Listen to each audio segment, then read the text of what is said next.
come. In these days, post-COVID, anybody can, sitting in any part of the world, be it Harvard or be it London School of Economics, can contribute to a local development just through Zoom, and people will be willing to do it. I think we need to go back to that. Similarly, DPCs become a little weak, and I strongly criticize collectors for not taking DPCs seriously.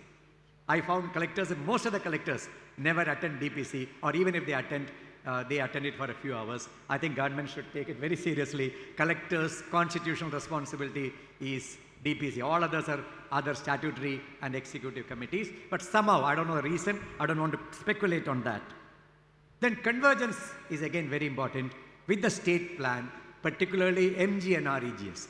Kerala spends 5,000 crores in MGNREGS, which is the highest related to poverty in the country. It's almost the same amount as many big states in central India, but it's not converged. It's separate. Though the money goes to the poor, out of which nearly 4,000 crores will go to Kudumbashree. That is something we need to do. And special groups, which we mentioned, need to be looked at. As was mentioned, urban issues. We are not, none of us were experts in urban thing. Probably that's one of the reasons. We need to look at urban issues, especially urban health, which is very different.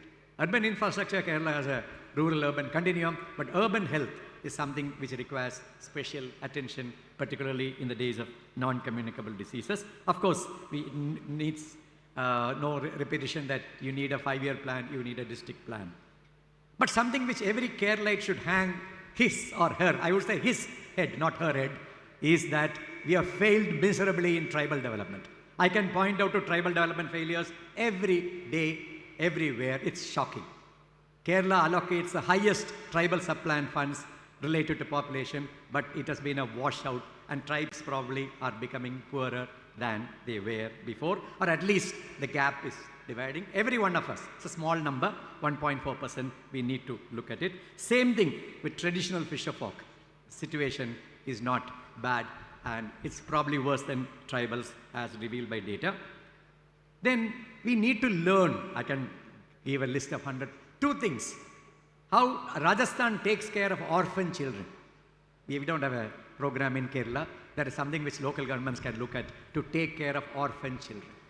And similarly, Karnataka has a scheme. I just can't understand why Kerala didn't think of it earlier.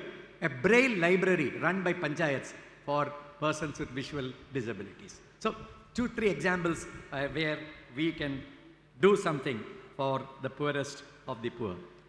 Of course, a big thing would be environment and climate change. Kerala has already done something. But one area where I have failed consistently since 1985 when I started addressing it, that is integrated watershed management. Haritha Kerala Mission didn't do anything. Nobody did anything. Narega didn't do anything.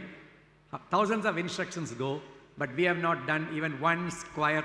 Meenasundram sir himself, I had embarrassed him twice by seeking his support, but we couldn't give sanction for a very simple reason. There is some resistance to integrated integrated natural resources management. There is even great resistance, which I can't understand. There's no time to get into it, to natural farming, which can restore Kerala's ecology to a great degree.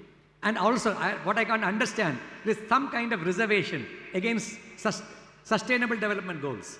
It's not imperialist propaganda. It is not neoliberal agenda. It is an activist agenda, a concession to activist agenda. And Kerala can show how you can localize SDGs, not only localize SDGs, but also communitize SDGs through the SHG. Only Kerala can do that, localizing and communitizing SDGs by this thing. Now coming to governance part of it, I was a finance commission chairman. Kerala local governments are collecting only 50% of what they should be collecting at the current rates, what I call escape tax. They are collecting 2,000 crore, they are spending about 27,500 crores. They can easily collect 4,000 crores or 5,000 crore without increasing this. And a big failure of the Kerala's decentralization. We did not decentralize water supply. Water supply is a natural local government function. Even the World Bank is now speaking of municipalization of water. But somehow the water authority is holding tight. The reasons are not far to speak.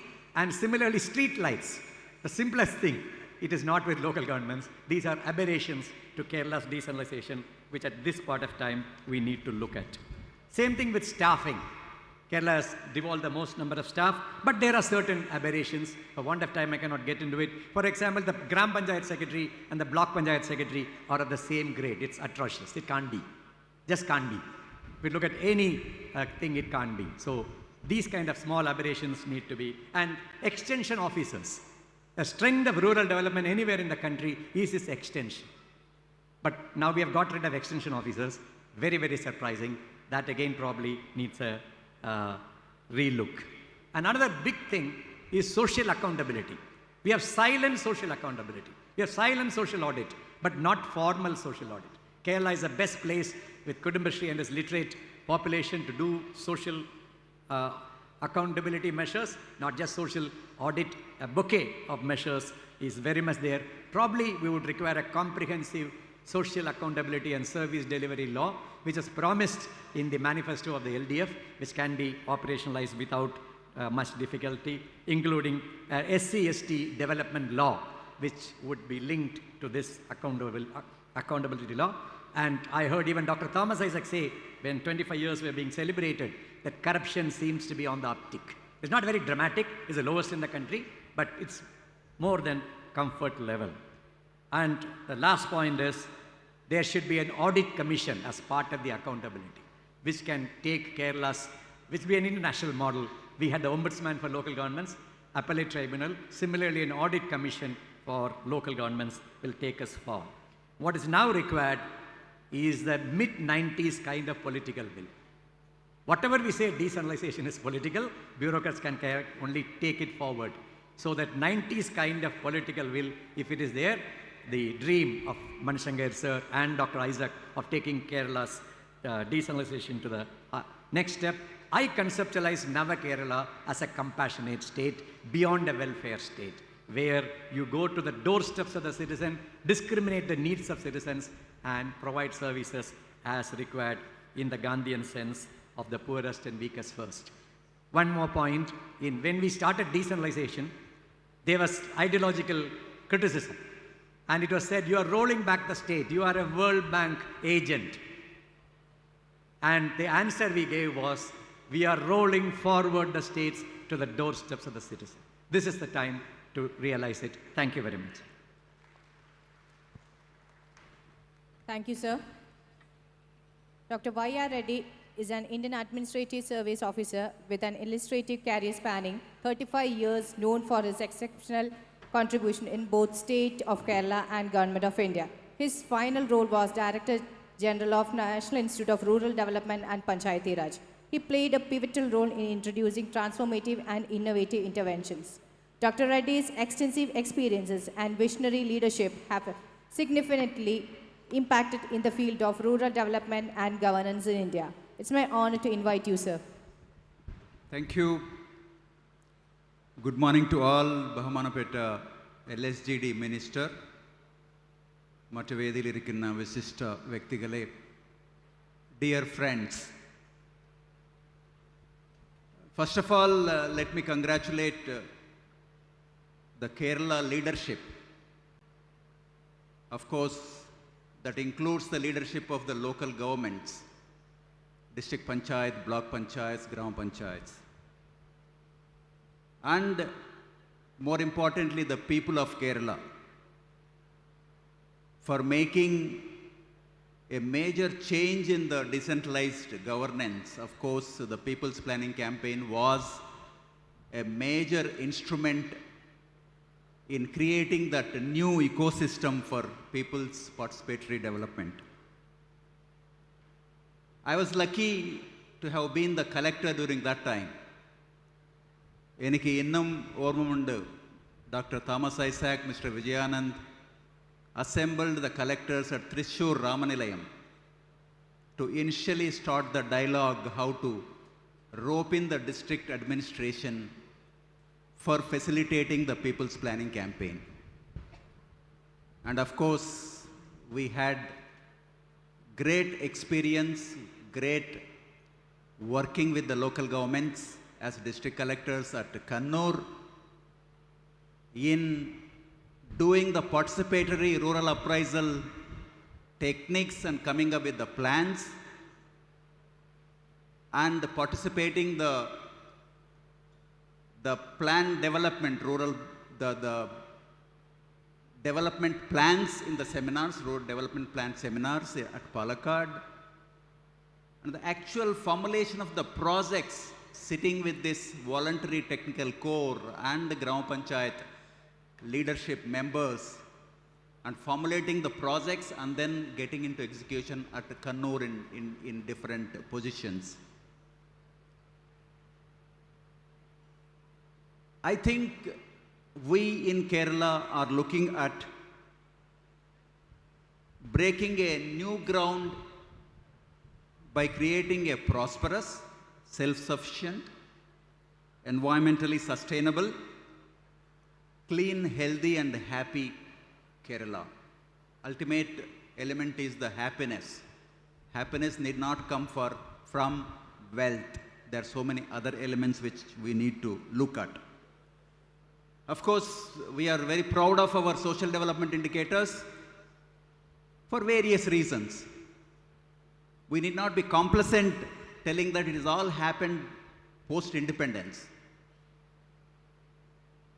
Let us not forget that the effort of even last 2 to 3 centuries of our leadership, our people, our socio-cultural organizations created that foundation, and we stood on the shoulders of those generations, and the People's Planning Campaign enabled to take them forward. Of course, for example, the female literacy we are proud of, Kerala female literacy percentage. But the seeds were sown way back by the erstwhile Maharajas, way back in 1859 by starting a girls' school in Kerala. So let us remember that we are standing on the shoulders of our previous generations and take it forward. But the great thing is we continued that effort, and we should be cautious that whether we are ably taking them forward. Suppose, for example, my personal opinion, the contribution for women empowerment is because of that matrilineal system that we had in Kerala. Are we slowly moving to patriarchal system in the current days? I think we need to explore and see, especially when we consider the paradox, the women, the problems that are being faced by the women in our state. Dear friends, Kutumbasri has performed extremely well, but if you consider the number of micro enterprises vis-a-vis the number of people who are part of these NSGs, neighborhood groups, I think that is very small number. Much more has to be done. I wish to highlight some of the few core areas. The previous speakers കുറെ കാര്യങ്ങളൊക്കെ പറഞ്ഞു, but എനിക്ക് പറയേണ്ട കുറെ കാര്യങ്ങൾ in health sector, especially focused issue is let's say the diabetics. I think we have huge problem of diabetics. One disease I am taking for example. When we first came to Kerala in 1987, when we went to a small tattukada, അവിടെ അവർ ചോദിച്ചത് ചായ വേണമെന്ന് പറഞ്ഞപ്പോൾ അവർ ചോദിച്ചത് without ആണോ വിത്താണോ? ഞങ്ങൾക്ക് മനസ്സിലായില്ല എന്താണ് വിത്തൗട്ട് എന്താണ് വിത്ത് എന്ന് പറഞ്ഞിട്ട്. പിന്നെയാണ് ഞങ്ങൾക്ക് മനസ്സിലായത് ഒരു popular stance is without with that we have seen in Kerala, not in other states, not that there is no diabetics in other states. I think that is to be tackled, and other sadhyamavan povunadu with the popular participatory action, which can only be done by the local governments, which can only be done by the participation of the people. As a major campaign to contain it, we cannot, of course, cure it. To prevent it, to manage it well, so that we will not move to serious ailments which are flowing from this diabetic disease. And similarly, non-communicable diseases, major issue, major problem. I think the focus is still not adequate now.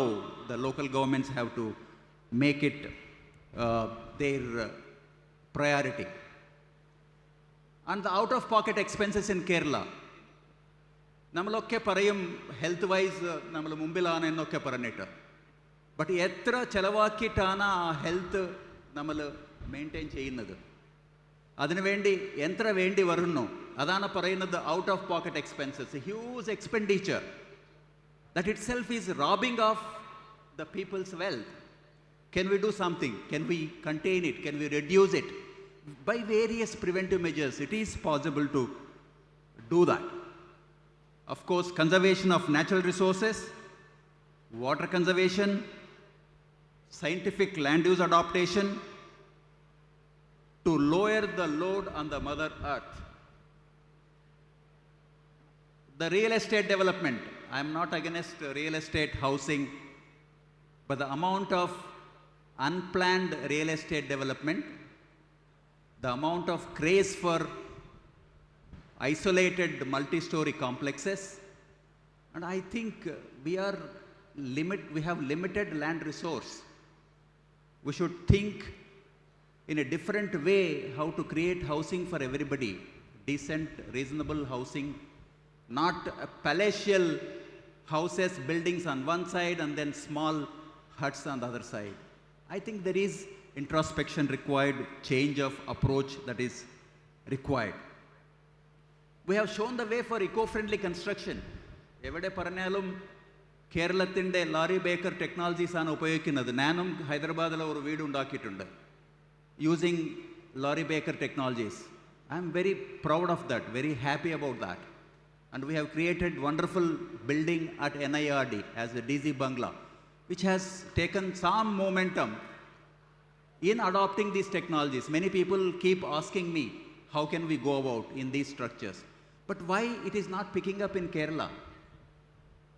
I think Nirmiti Kendra is there, but Nirmiti Kendra again has become a contractor for normal, regular, cement structured, pillared structure construction. I think we have created something good. We have to take them forward in all our construction activities to conserve the resources.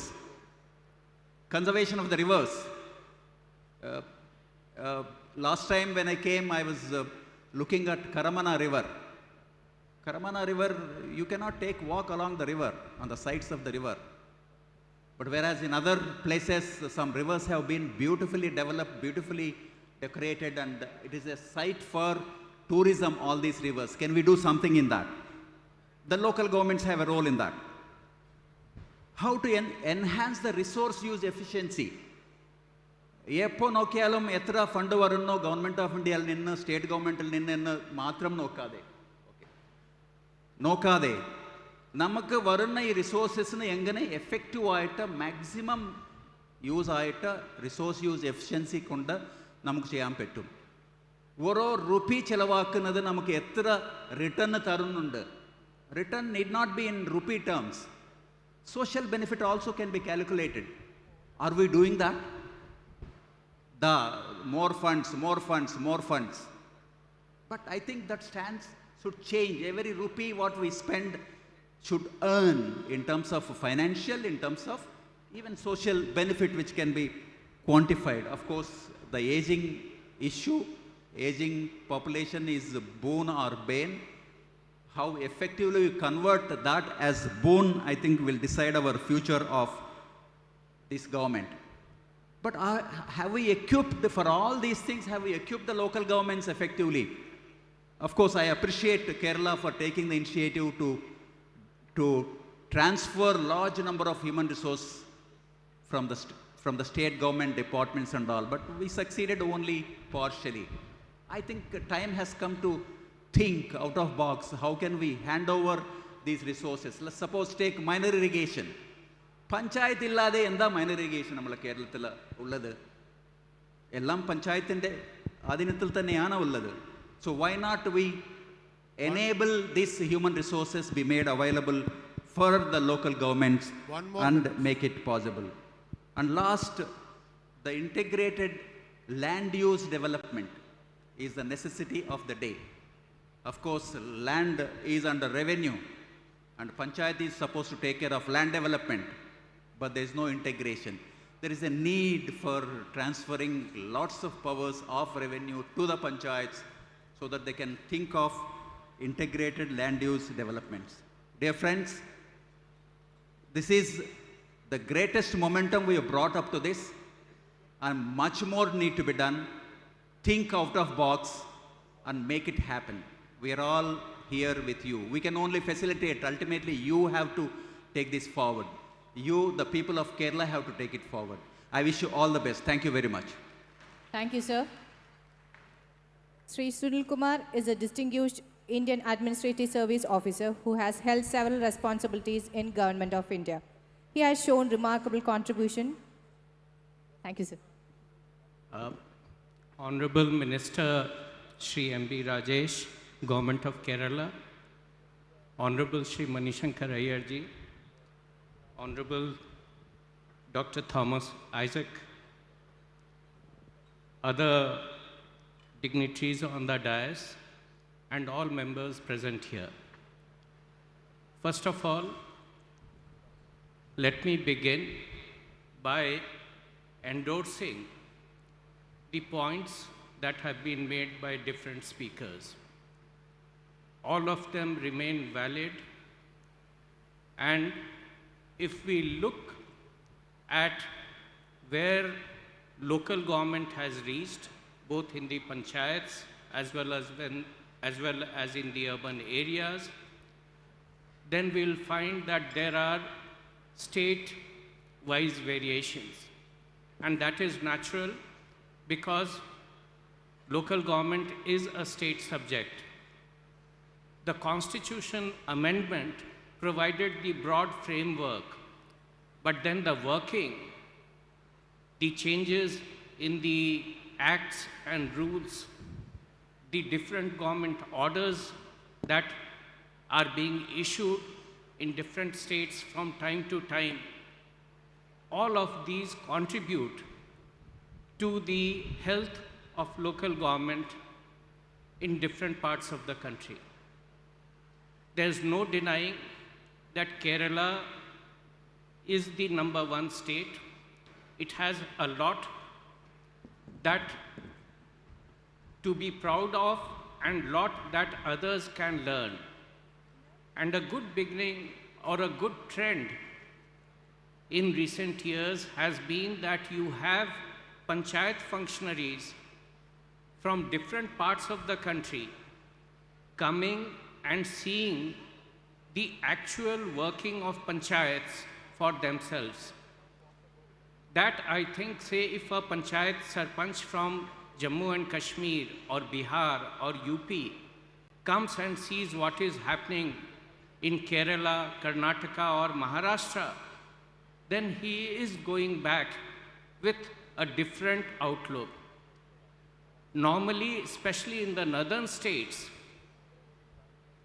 we have reduced citizens and even panchayat functionaries to petitioners. They have to, if there's any problem, you write a petition, give it to the SDM, give it to the collector, give it to the ministers. But the possibility that existed, that in local government, you can settle and solve these issues at your level, that has not been fully exploited. And at the official level, we still find that there is a lot of confusion whether local government is an implementing agency or it is an instrument of or third tier of government where they are to take decisions and sort out their own problems. This calls for a change in mindset of not only officials but everyone, right from citizens onward.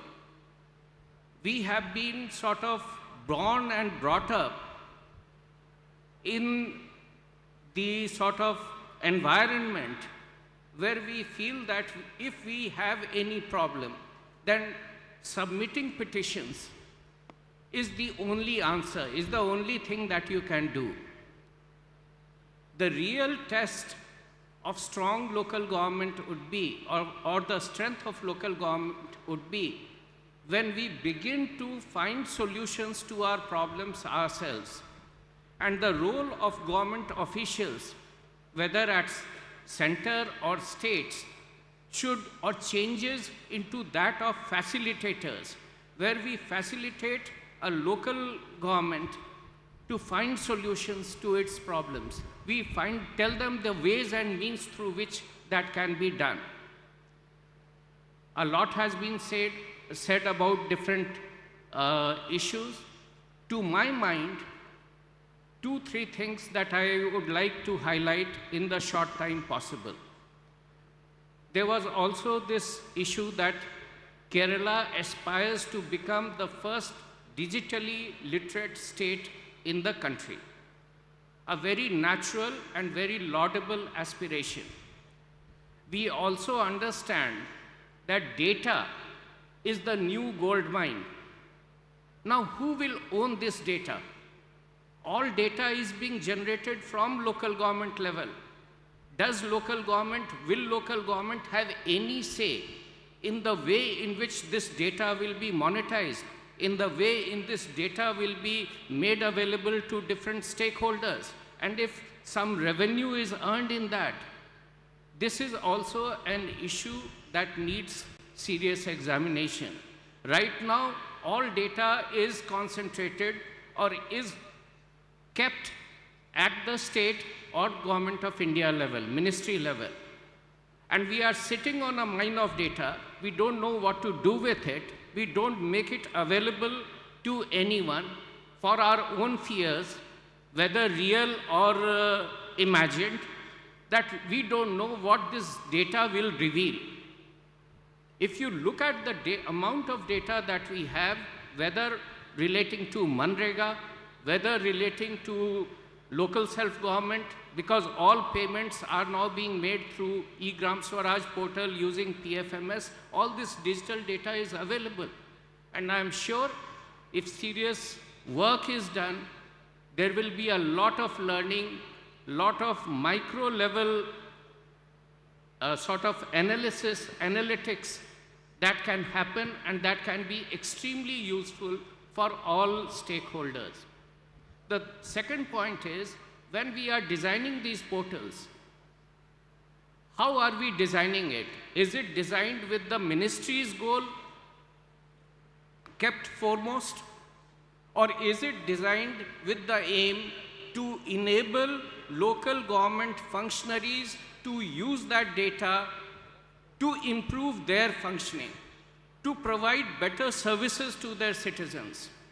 Because even at the district or at the state level, no one has the time, and it makes no difference in our lives whether a problem is sorted out within 24 hours or not. But for a local government functionary, it makes a lot of difference because he has to answer those people 24/7.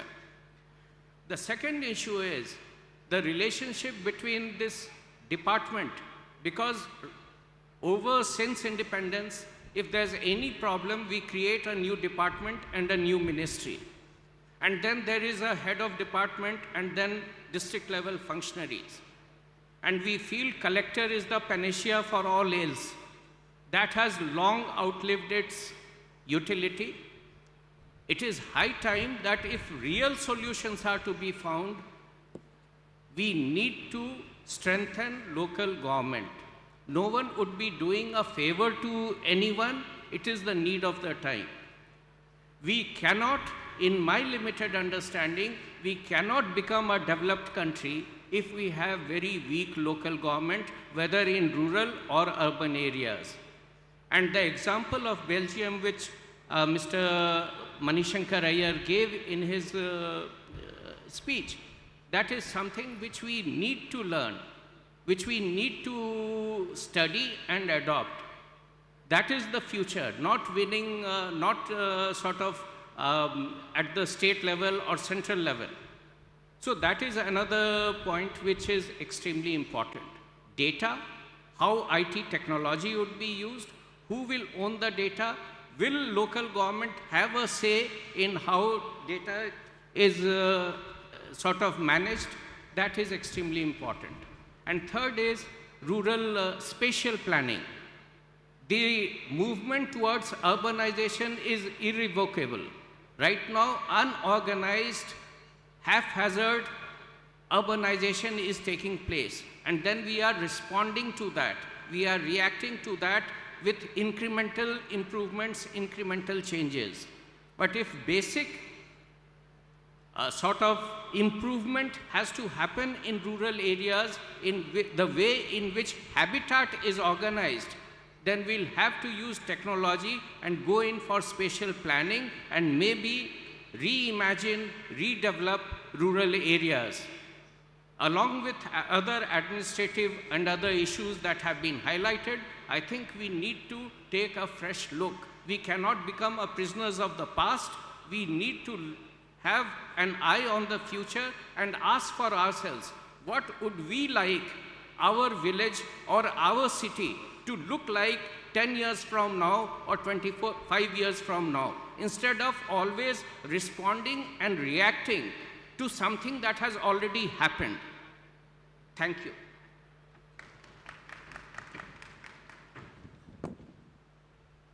Thank you, sir.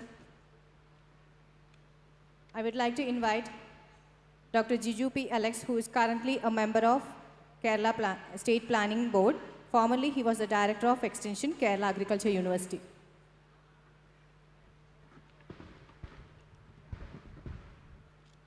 Respected Chair and distinguished panelists and guests. In fact, I would mostly concentrate on the development perspectives of the local governments in Kerala during the 14th five-year plan, which is formulated and implemented at a very crucial juncture of the state. And being the only state which has decided to retain the process of long-term planning, five-year plan, which has been stopped by the central government years back, we propose to do mainly two things.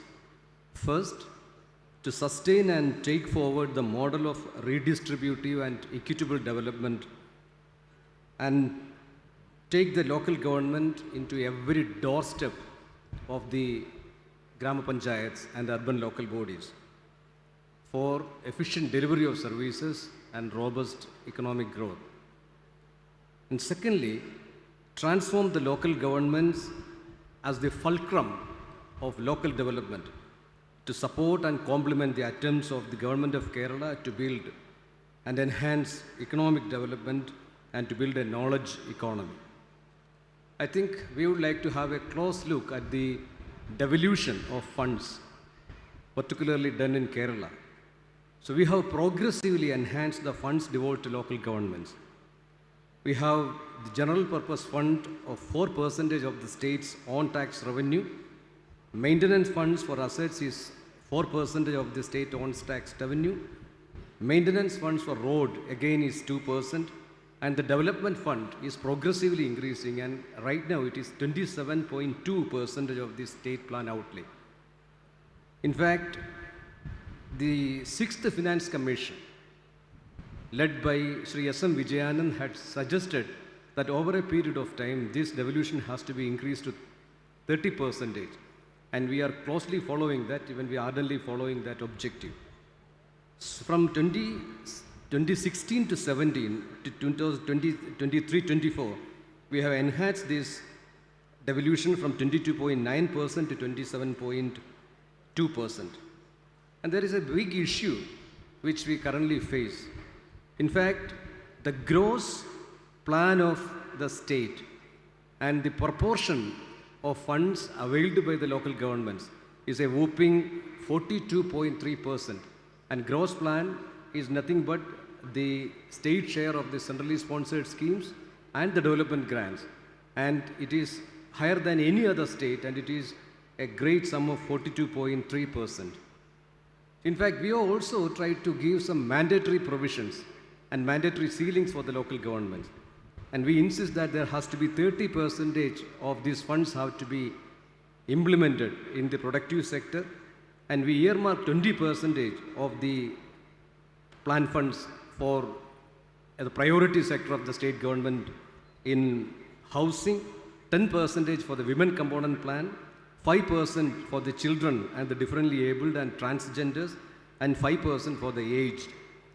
In fact, more than 30% should not be spent in the infrastructure sector in order to avoid corruptive practices. So, and also I would like to point out a few things regarding the 15th Finance Commission grants. Unlike the 14th Finance Commission grant, 15th FC has been very restrictive. It has insisted that much of the money given to the rural local bodies and the urban local bodies have to be tight funds, and you can spend only in a very selected area, which restricts the freedom of governments, particularly state governments and the local government.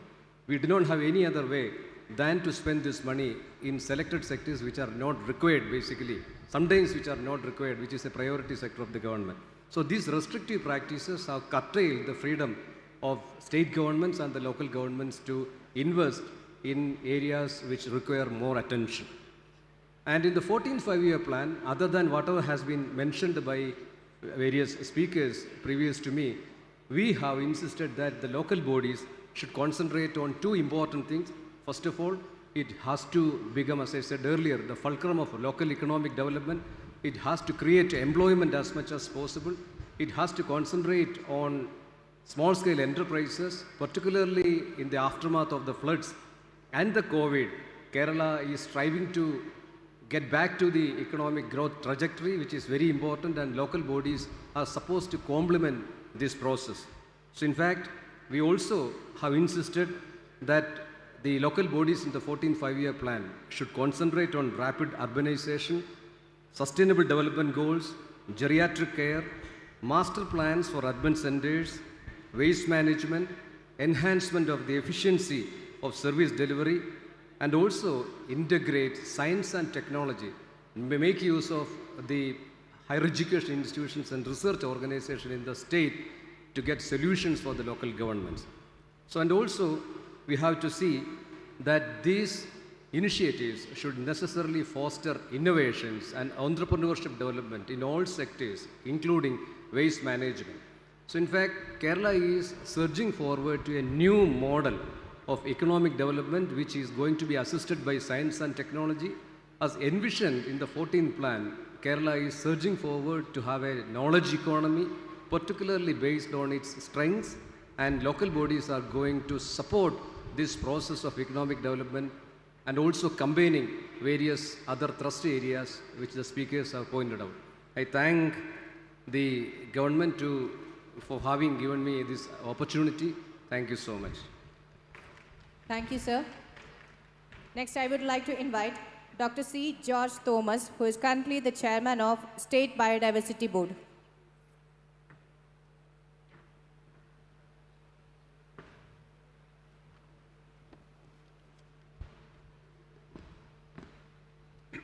Respected Chair, honorable dignitaries on the dais and off the dais, and my dear friends. So I will restrict my talk to biodiversity and its relation with the local self-government institutions. You know, as a sequel to the CBD, Convention on Biodiversity in 1992, Biodiversity Act was enacted, it is in 2002. It was amended in 2023. And the conservation of biodiversity, sustainable use of bioresources, and implementation of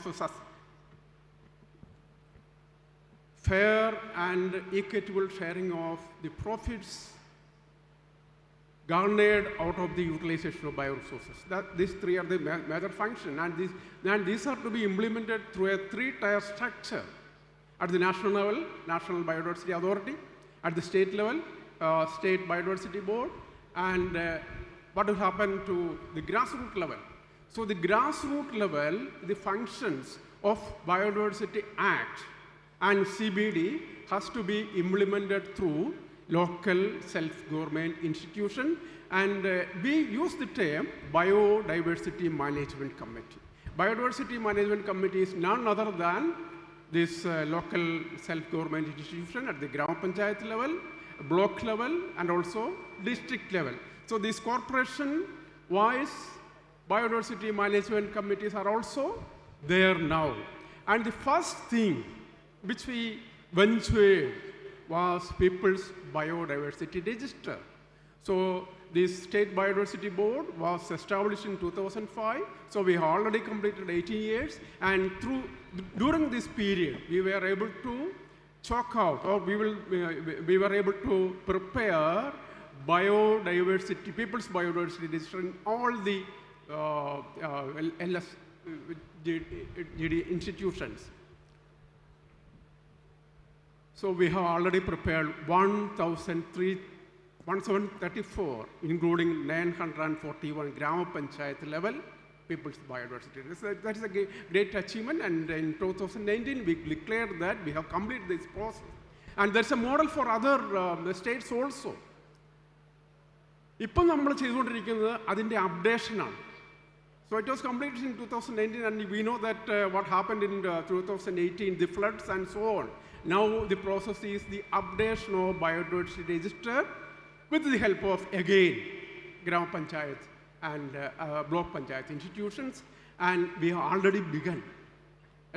പല പഞ്ചായത്തുകളും അതിനുവേണ്ടി പ്രത്യേകം fund വെക്കുകയും അതിൻ്റെ പയനീഴ്സ് ആയി മാറുകയും ചെയ്തിട്ടുണ്ട്. ഇപ്പോൾ കോഴിക്കോട് വന്ന് Kadalundi panchayat already they have prepared and handed over a copy of the biodiversity register to our office at quarters. അതുപോലെ തന്നെ ഇത് ഈ ബയോഡൈവേഴ്സിറ്റിയുമായി ബന്ധപ്പെട്ട ആക്റ്റും അതുപോലെ കാര്യങ്ങളൊക്കെ ഇംപ്ലിമെൻറ്റ് ചെയ്തപ്പോൾ ഞങ്ങൾ അഭിമുഖീകരിച്ച ഏറ്റവും വലിയ പ്രശ്നം തുടക്കത്തിൽ in the beginning.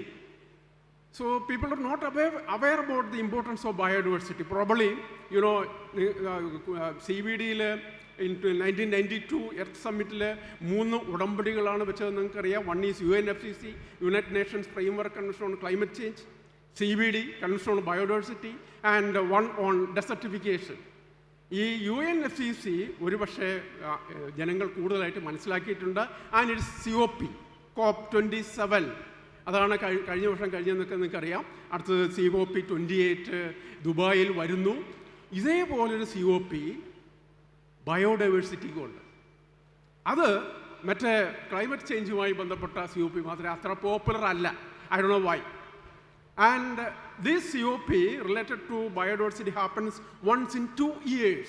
The last one was held at, so it started in China, Kunming, and completed in Montreal.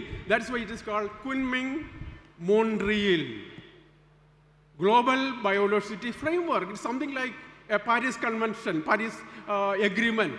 So when we talk about climate change, we used to talk about Paris Agreement. And a similar one happened in biodiversity also, and that is now called Kunming-Montreal Protocol. GEF, Global Biodiversity Framework, GBF. പറയാൻ കാരണം എന്താണെന്ന് വെച്ചാൽ നമ്മളിപ്പം പറയുന്നത് 30/30 അങ്ങനെ പ്രയോഗം തന്നെ വന്നിട്ടുണ്ട്. 30/30, 30/30. ഒരു 30 എന്ന് പറഞ്ഞാൽ 2030 ആണ്. 2030. By 2030, 30% of the land and 30% of the oceans must be protected, and 30% of the degraded ecosystem shall be reclaimed. അതുകൊണ്ടാണ് ഈ 30/30 എന്നുള്ള പ്രയോഗം ഉപയോഗിക്കുന്നത്. ഇതോടൊപ്പം തന്നെ ഇൻവേസീവ് അലിയൻ സ്പീഷീസ് അവയെ നിർമ്മാർജ്ജനം ചെയ്യുക, അതുപോലെ ഫുഡ് വേസ്റ്റ് 50% ആയി കുറയ്ക്കുക. ഇങ്ങനെ 23 ആക്ഷനബിൾ പോയിന്റ്സ് ഈ കുൻമിങ്-മോൺട്രിയൽ പ്രോട്ടോക്കോളിൽ GBF-ൽ ഉൾക്കൊള്ളിച്ചിട്ടുണ്ട്. 2030 ആകുമ്പോൾ ഇതൊക്കെ അച്ചീവ് ചെയ്യുമെന്നാണ് പറയുന്നത്. അപ്പോൾ 2030 വേറെയും ചില സംഗതികളുമായിട്ട് ബന്ധപ്പെട്ടാണ് ഇരിക്കുന്നത്. നിങ്ങൾക്കറിയാം, അവർ sustainable development goals, the target is 2030. Ecosystem, decade of ecosystem restoration, again 2030. അതുപോലെ തന്നെ UNFCCCയുടെ പാരീസ് അഗ്രിമെൻറ്റിൻ്റെ first phase 2030. So this 2030 is going to be a big date for all of us. അപ്പോൾ ഞങ്ങൾ ഇതെങ്ങനെ നടപ്പിലാക്കുമെന്ന് ചോദിച്ചു കഴിഞ്ഞാൽ, we will take the help of biodiversity management committee at the Gram Panchayat level, block level and district level. ഇതുപോലെ തന്നെ ഇപ്പോൾ ഞാൻ നേരത്തെ പറഞ്ഞു പല 941 ഗ്രാമപഞ്ചായത്തുകളാണുള്ളത്.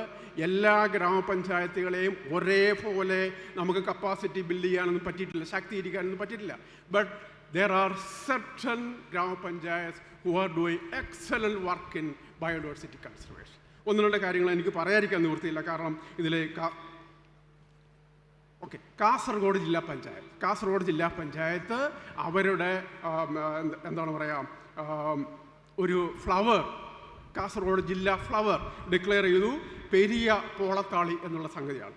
അതുപോലെ തന്നെ ഒരു വൃക്ഷം, കാഞ്ഞിരം, ആ വൃക്ഷമായിട്ട് അവർ ഡിക്ലെയർ ചെയ്തു. അതുപോലെ തന്നെ ഒരു പക്ഷി, വെള്ളവയറൻ കടൽ പരുന്ത് എന്ന് പറയുന്നൊരു പക്ഷി അവരുടെ കാസർഗോഡ് ജില്ലയുടെ ഇതായിട്ട് ഡിക്ലെയർ ചെയ്തിട്ടുണ്ട്. അതുപോലെ ഒരു ജീവി, ഒരു പാലപ്പൂവൻ ആമ എന്ന് പറയുന്ന ഒരു ജീവിയെ അവരുടെ കാസർഗോഡ് ജില്ലയുടെ ഓർഗാനിസം, ഒരു ജീവിയായിട്ട്, ക്രീച്ചറായിട്ട് ഡിക്ലെയർ ചെയ്തു. ഈ തരത്തിൽ പല ഇനീഷ്യേറ്റീവ്സും, വളരെ നോവലായിട്ടുള്ള ഇനിഷ്യേറ്റീവ്സും coming from various panchayats, and we are very glad about that. അതുപോലെ ഞാൻ ചെയർമാനായിട്ട് ജോയിൻ ചെയ്യുമ്പോൾ നോട്ട് ചെയ്തൊരു കാര്യം, ചില എക്കോസിസ്റ്റം റീസ്റ്റോറേഷൻ എന്നൊക്കെ പറഞ്ഞുള്ള പ്രോജക്റ്റുകളൊക്കെ വിളിക്കുമ്പോൾ വളരെ അപൂർവമായിട്ടവേ നമുക്ക് ആപ്ലിക്കേഷൻസ് കിട്ടിയിരുന്നുള്ളൂ. നമ്മളിപ്പോൾ വിളിച്ചു കഴിഞ്ഞാൽ ആപ്ലിക്കേഷൻസ് ഞങ്ങൾക്ക് സ്ക്രീനിങ് നടത്തിയെടുക്കേണ്ട സാഹചര്യത്തിൽ ധാരാളം പഞ്ചായത്തുകൾ അല്ലെങ്കിൽ BMCകൾ അപ്ലൈ ചെയ്യുന്ന ഒരു സിറ്റുവേഷനിലേക്ക് എത്തിയിട്ടുണ്ട്. ഈ തരത്തിൽ ഞങ്ങൾക്ക് ഇത്, if you are able to percolate the message of biodiversity conservation and its sustainable use, I think we will be able to achieve the goals related to biodiversity by 2030 in consonance with Kunming Montreal Global Biodiversity Framework. Thank you very much. Thank you, sir. Now I would like to invite Dr. Joy Element, the Director General of KILA.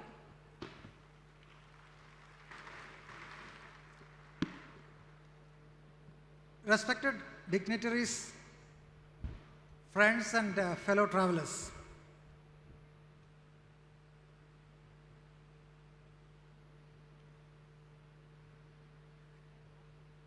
can you have the PowerPoint?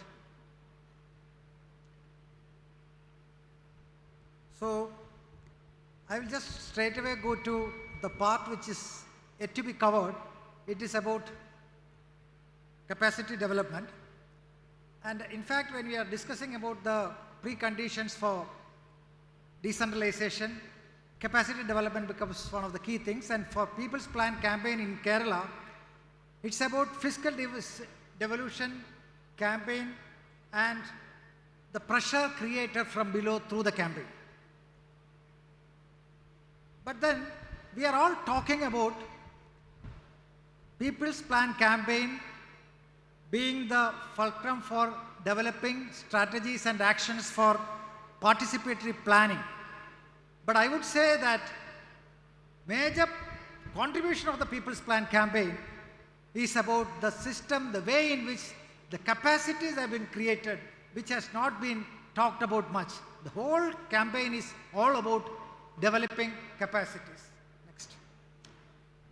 And it actually involves all kinds of stakeholders, not just the elected representatives, the officials, the people, all kinds of things. Basically, it is about developing capacities to function. And we have different components of capacity development. But next. ഞാൻ ഈ പറഞ്ഞത് മുഴുവൻ ജനകീയാസൂത്രണത്തെക്കുറിച്ച് നമ്മൾ പറയുമ്പോൾ ആസൂത്രണത്തെക്കുറിച്ചാണ് പറയുന്നത്. പക്ഷേ ആ ജനകീയാസൂത്രണ സംവിധാനത്തിലൂടെ നമ്മൾ വളർത്തിയ കാര്യശേഷി വികസന പരിപാടികളും കാര്യശേഷി വികസനവും അതാണ് ഒരു പക്ഷേ ഏറ്റവും കൂടുതൽ ഹൈലൈറ്റ് ചെയ്യപ്പെടേണ്ടതാണെന്നുള്ളതാണ്. അതിൽ there are also several things which we are talking about, but the entire process of People's Plan campaign in the capacity development, it was not just about creating awareness, knowledge, skills and other things. It was also about introducing the politics of decentralization and local governance. Next.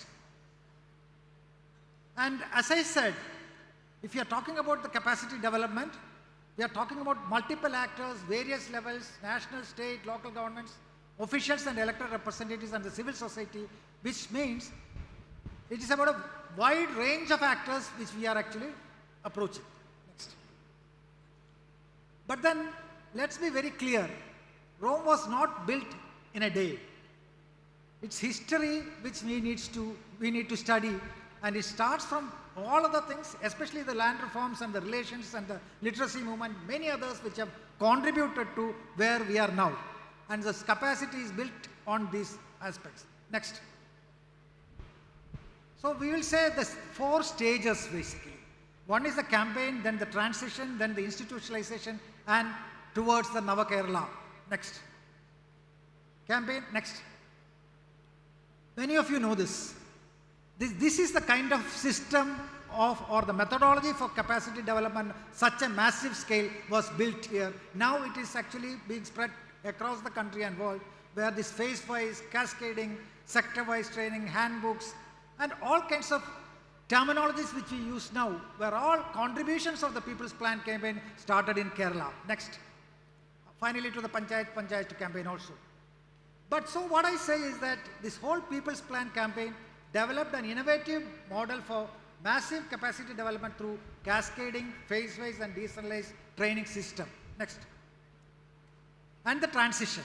From the campaign, Kila steps in. And there is a capacity development strategy, then there is a decentralized training system. Actually, the Kila took over from the campaign cell. And in fact, from then onwards, under the leadership of Dr. Balan, who came in from the Panchayat, and through Dr. Ramakanthan, who came from the campaign cell, Kila was instrumental in taking forward the capacity development activities. Next. And then came the program called the CAPDEC, Capacity Development for Decentralization in Kerala, where this trainings from top, experiences created, developed from the grassroots, and the platforms for interface which has happened. Next. I'm just running fast, but because some of you know also. But then the institutionalization phase starts. So we campaign transition to the institutionalization, where a training system is in place. That is a key thing. And there is also a now well acknowledged training planning management system, TPMS, through the e-governance platform. And then there are also the field studies, the documentation, the partners and partnerships, because nothing can be done alone. So we need partners and partnerships. And then finally, Kila has also ventured into the Institute of Public Policy and Leadership, which properly provides postgraduate courses also on all these aspects. Next. And we should also understand this, the local government associations which we have in Kerala is again another great platform for developing capacities by themselves, and the local government commission actually came in to make the system more vibrant and institutionalized. Next. But now I am going into the Nava Kerala thing. Here we are, where most of the things which we do are all now under the domain of the local governments, which means capacity development also has to work on all these lines. So tools have to be different, methodology comes in, the trainings come in. I am just listing out what are the things which have been developed in Kerala or we are taking up forward through the capacity building actions, especially the ISO certification of local governments. Every Gram Panchayat and Block Panchayat in Kerala are ISO certified, and then localization of SDGs and new avenues in urban governance. Next. And the local action plan on climate change. See, 260 local governments have prepared local action plan on climate change, disaster management plan, the disaster and climate action tracking rule, and the risk-informed master plan, and of course the extreme poverty identification is a massive capacity development initiative, I would say. Next. And the challenges, plenty. Lack of support systems for the local governments is not just trainings. How does one plan and do? Spatial dimensions in planning, database planning which was discussed, and the pedagogical challenges. And of course the capacity of the capacity development systems, including the institutions which provide capacity, develop capacity. But as Vijan sir said, for the 2018 floods or in the COVID times, it was not the trainings which mattered, it was the own capacity development of the local governments. And finally, issues change from time to time, we need to adapt to it. New roles and responsibilities for the local governments, need partners for capacity development, future capacity development strategy be redesigned. We cannot go like we are doing now, and the pedagogy has to be changed, and the tools have to be changed, but next, we shall overcome. Thank you. Thank you, sir. Now I would like to invite Sajit Sukumaran, Chief Operating Officer of Kudumbashree National Resource Organization.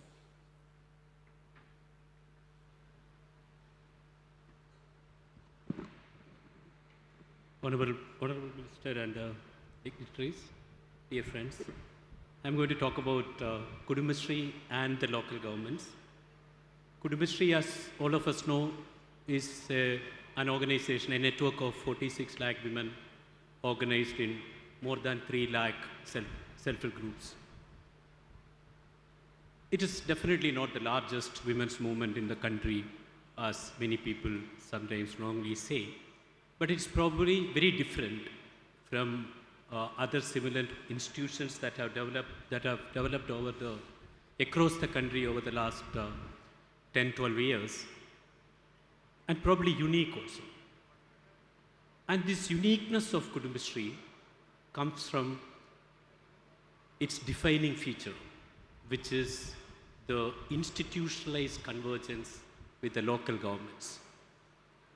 I stress the word institutionalized convergence because Kudumbashree was born in the context of, as ACS said, the chaos of decentralization. Government declared it as the state poverty eradication mission, and it grew along with the new generation panchayats post-decentralization. And this institutionalized convergence with the local governments is what made some of the key features and characteristics of Kudumbashree possible. The most basic thing amongst the most basic feature among them has been the neighborhood group idea, which makes Kudumbashree, one, emphasize planning process and engage in planning process, and also avoid one of the dangers of self-help groups, which is the possibility of people forming caste-based groups. And the second feature has been the insistence and the importance that Kudumbashree always placed on reaching out to the ultra-poor, the poorest of the poor. That gave birth to, and also that supported programs like Ashraya, which was run by the local governments for destitute rehabilitation, and also created a network of institutions for the mentally challenged, most basically aimed at bringing the mothers of the mentally challenged, who are of course among the ultra-poor, to the network of Kudumbashree. And another important feature which came from this convergence with the local governments, and also because of its legacy of decentralization and the People's Plan campaign, has been Kudumbashree neighborhood groups, Kudumbashree's emphasis on incomes rather than credit, which is the mainstay for self-help group as an idea. Kudumbashree always focused on incomes, enhancing the incomes of women while promoting credit, realizing that just credit is not enough. Now, over the years, an initiative which Sri Vijayanand and Sharada Muralidharan initiated when they were at the center, and now taken forward by Sunil Kumar, who is here, who was the Secretary of Ministry of Panchayat Raj till recently, and also Chandrasekhar Kumar, the Additional Chief Secretary of Panchayat Raj Ministry, and their team, working very closely with the Ministry of Rural Development, Government of India, is the rollout of the convergence between the Panchayat Raj institutions and the self-help group network at an all India level. And we have been very happy and privileged to support this initiative across the country. And 8 states have already started rolling out the program. We have been experimenting with this at a pilot stage across 15 states over the last 10 years. And that has given a lot of more insights, even though it is fundamentally a Kerala model. Now we are equipped to share many experiences that have come up with, many models that have developed across India, including a very low cost effective school for the mentally challenged in a village in Vishwanath district of Assam, a village called Gameri. the beautiful Panchayat-led library program of Karnataka, the care program for the orphans in Rajasthan. So over the years, we have accumulated enough information and developed a repository of experiences that will all be shared as part of this national rollout of the convergence between the self-help group system and the Panchayati Raj institutions. And it has been a privilege to engage with this program and support the Government of India in rolling this out in Kudumashree's role as a national resource organization for the National Rural Livelihood Mission. Thank you. Thank you, sir. Next, I would like to invite Mr. Roy Anthony, who is an accomplished farmer who recently honored with the Karshakottama 2023 Best Farmer Award for 2023.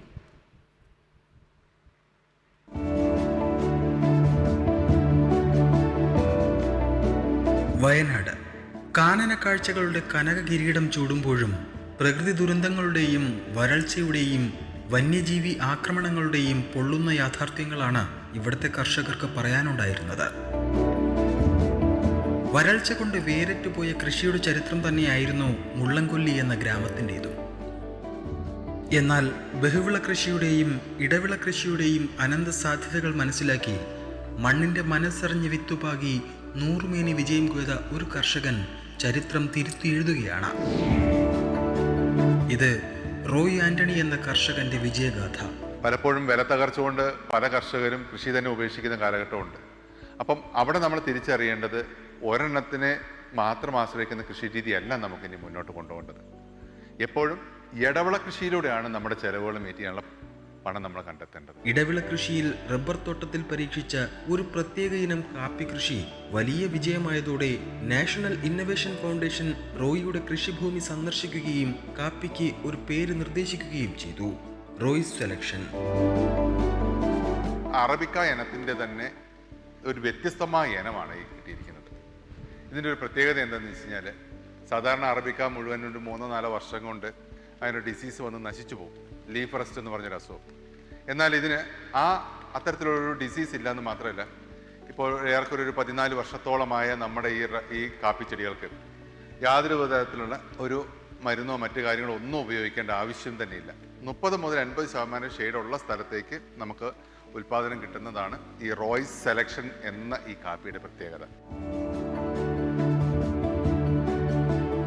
നമ്മുടെ കാപ്പിയുടെ ഒരു been പഴുത്തതാണ്. ഇത് സാധാരണ കാപ്പിയേക്കാളും കുരുവിനേക്കാളും ഒരുപാട് വലിപ്പ വ്യത്യാസമുണ്ട്.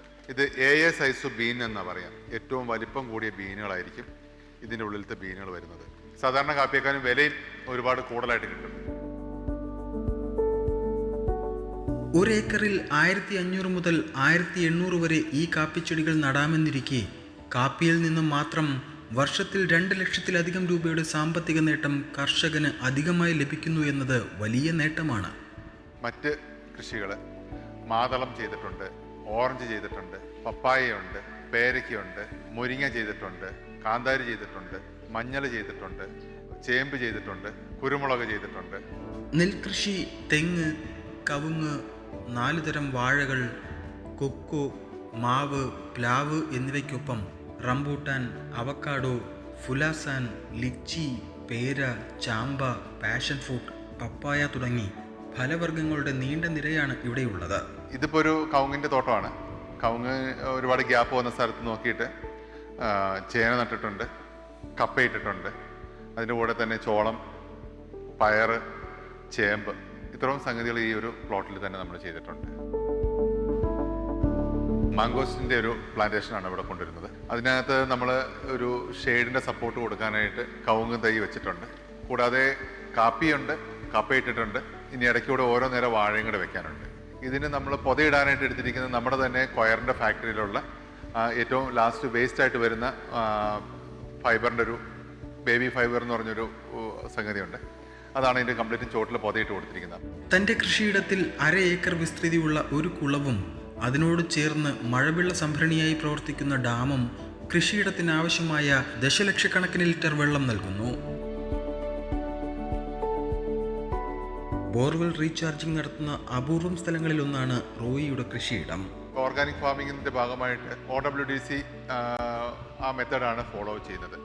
അപ്പോൾ അതുകൊണ്ട് തന്നെ നമുക്ക് ഫെർട്ടിഗേഷൻ സംവിധാനത്തിലൂടെ, കാരണം നമുക്ക് സ്പ്രിംഗ്ലറിങ് കൊടുക്കുന്ന സമയത്ത് അല്ലെങ്കിൽ ഡ്രിപ്പ് കൊടുക്കുന്ന സമയത്ത് ആ വെഞ്ചുറി അസംബ്ലിയിലൂടെ തന്നെ ആ വളവും വെള്ളവും ഒരേപോലെ ചെടികൾക്ക് കിട്ടും. അടുക്കളത്തോട്ടങ്ങളിലും പറമ്പിലുമായി വിളഞ്ഞു നിൽക്കുന്ന പച്ചക്കറി കൃഷിയിലേക്ക് കണ്ണ് പതിയാതെ പോകില്ല.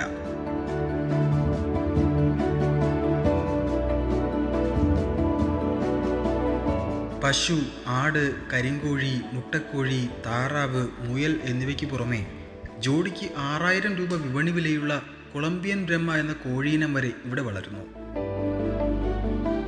ഇതിനു പുറമെ അനേകം ഒറ്റമൂലി മരുന്നുകളും ഔഷധ ചെടികളും നട്ടുവളർത്തുന്നുണ്ട്. 18 ഇനം ഞാവൽ ഉൾപ്പെടെ അന്യം നിന്നുപോയ വിവിധ സസ്യങ്ങളെയും മരങ്ങളെയും ഈ കൃഷിഭൂമിയിൽ വളർത്തി സംരക്ഷിച്ചു വരുന്നുണ്ട്. റോയിയുടെ മറ്റൊരു ചുവടുവയ്പ്പാണ് തേനീച്ച വളർത്തൽ. പാം കൾച്ചറും പൂക്കളുടെയും ഇൻഡോർ പ്ലാന്റുകളുടെയും നഴ്സറിയും ഇവിടുത്തെ മറ്റൊരാകർഷണമാണ്.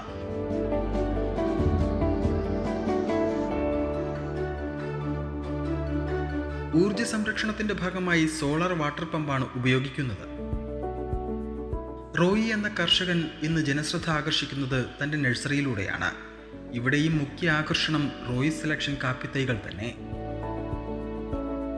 കേരളത്തിൽ മാത്രമല്ല, തമിഴ്നാട്, കർണാടക, മഹാരാഷ്ട്ര തുടങ്ങിയ സംസ്ഥാനങ്ങളിലും അബുദാബി പാലസിന്റെ ഫാം ഹൗസിൽ വളരുന്ന 2400 കാപ്പിച്ചെടികളിലും റോയിയുടെ കരസ്പർശമേറ്റിട്ടുണ്ട്. ഞാനൊരു ഫുള്ളി ഓർഗാനിക് സർട്ടിഫൈഡ് ഫാർമർ കൂടെയാണ്. കാർബൺ നെഗറ്റീവ് ഫാമിംഗ് കൂടെ ആയതുകൊണ്ട് നമ്മുടെ കാപ്പിയും മറ്റ് സ്പൈസസും എല്ലാ സംഗതികളും നമുക്ക് വിൽക്കാനായിട്ട് ആമസോൺ CPF ത്രൂ നമുക്കത് ചെയ്യാനൊരു സംവിധാനമായിട്ടുണ്ട്. ഒരുപാട് കർഷകർ ഞാൻ തന്നെ തൈകൾ കൊടുത്തും ഒക്കെ ചെയ്യുന്നുണ്ട്. അപ്പോൾ അവരുടെയൊക്കെ കാപ്പിയും മറ്റ് സംഗതികളൊക്കെ തിരിച്ചു വാങ്ങിക്കാനും മാർക്കറ്റിൽ നിന്ന് എന്താണോ വില കിട്ടുന്നത് ആ വിലയ്ക്ക് തന്നെ അവർക്ക് വിൽക്കാനുള്ളൊരു അവസരവും കൂടിയാണത്. അപ്പോൾ അതിനു വേണ്ടിയിട്ട് നമ്മളൊരു കമ്പനി, കർഷകരുടേതായിട്ടുള്ള ഒരു കമ്പനി രൂപീകൃതമായിട്ടുണ്ട്. കൂടാതെ നമ്മുടെ സ്പൈസസും കോഫിയും ഒക്കെ എക്സ്പോർട്ട് ചെയ്യാനായിട്ട് ടീം പ്ലാന്റേഴ്സ് പ്രൈവറ്റ് ലിമിറ്റഡ് എന്ന് പറഞ്ഞ രീതിയിൽ ഒരു കമ്പനിയും കൂടെ ഓൾറെഡി ഫോം ചെയ്തിട്ടുണ്ട്. കൂടാതെ തന്നെ കാപ്പി മൂല്യവർദ്ധിതം ആക്കി മാറ്റുന്നതിൻ്റെ ഭാഗമായിട്ട് നമുക്ക് കേരളത്തിലുടനീളം 300ഓളം ഔട്ട്ലെറ്റുകൾ ഒരു പ്രത്യേക സംവിധാനത്തിൻ്റെ കീഴിലൂടെ ചെയ്യാനായിട്ട് ഒരു പുതിയ പദ്ധതി ഇപ്പോൾ നടന്നുകൊണ്ടിരിക്കുന്നു. അത് കോഫി ബോസ് എന്ന പേരിലാണ് ആ കമ്പനിയുടെ കാര്യങ്ങളുള്ളത്. AIFൻ്റെ ഫണ്ടിങ് പ്രോഗ്രാമോടുകൂടിയിട്ട് ആണ് അതിൻ്റെ കാര്യങ്ങളൊക്കെ നടന്നുകൊണ്ടിരിക്കുന്നത്. COVID-19 നാടിന് നടുക്കിയപ്പോൾ ജനങ്ങളെ ചേർത്ത് പിടിച്ച കേരള സർക്കാരിന്റെ ദുരിതാശ്വാസ നിധിയിലേക്ക് 10 ടൺ കപ്പ സംഭാവനയായി നൽകി മുഖ്യമന്ത്രിയുടെ നന്ദിയും പ്രശംസയും നേടിയ വ്യക്തി കൂടിയാണ് ഈ കർഷകൻ. വയനാട് മുള്ളംകൊല്ലിയിലുള്ള ശ്രീ റോയി ആന്റണി വിളവെടുപ്പിലൂടെ ലഭിച്ച 2 ലക്ഷം രൂപ മുഖ്യമന്ത്രിയുടെ ദുരിതാശ്വാസ നിധിയിലേക്ക് സംഭാവന നൽകിയിരിക്കുക. ഏകവിള കൃഷിയിൽ നിന്നും ഞാൻ ഇടവിള കൃഷിയിലോട്ട് മാറിയപ്പോഴാണ് എനിക്ക് വരുമാന വർധനവ് എന്താണെന്ന് എനിക്ക് മനസ്സിലാക്കാൻ പറ്റിയത്. എനിക്ക് ഇരട്ടിയിലധികമായിട്ടുള്ള വരുമാനം എൻ്റെ കൃഷി രീതിയിൽ നിന്ന് എനിക്ക് ലഭിക്കാൻ തുടങ്ങി. സമാന രീതിയിൽ തന്നെയാണ് എൻ്റെ കർഷകരുടെയും അനുഭവങ്ങൾ എന്നോട് പങ്കുവെക്കാറുള്ളത്. കൃഷിഭൂമിയിലെ പരീക്ഷണങ്ങളിലൂടെ നേട്ടങ്ങൾ കൊയ്യുകയും മറ്റുള്ളവരെ കൃഷിയിലേക്ക് ആകർഷിക്കുകയും ചെയ്യുന്ന റോയി എന്ന ഈ വയനാടൻ കർഷകൻ ഓരോ മലയാളിക്കും അഭിമാനമാണ്. ഒപ്പം വിഷമുക്തമായ ഭക്ഷണം സ്വപ്നം കാണുന്ന സമൂഹത്തിൻ്റെ നല്ല നാളുകളുടെ പ്രതീക്ഷയും.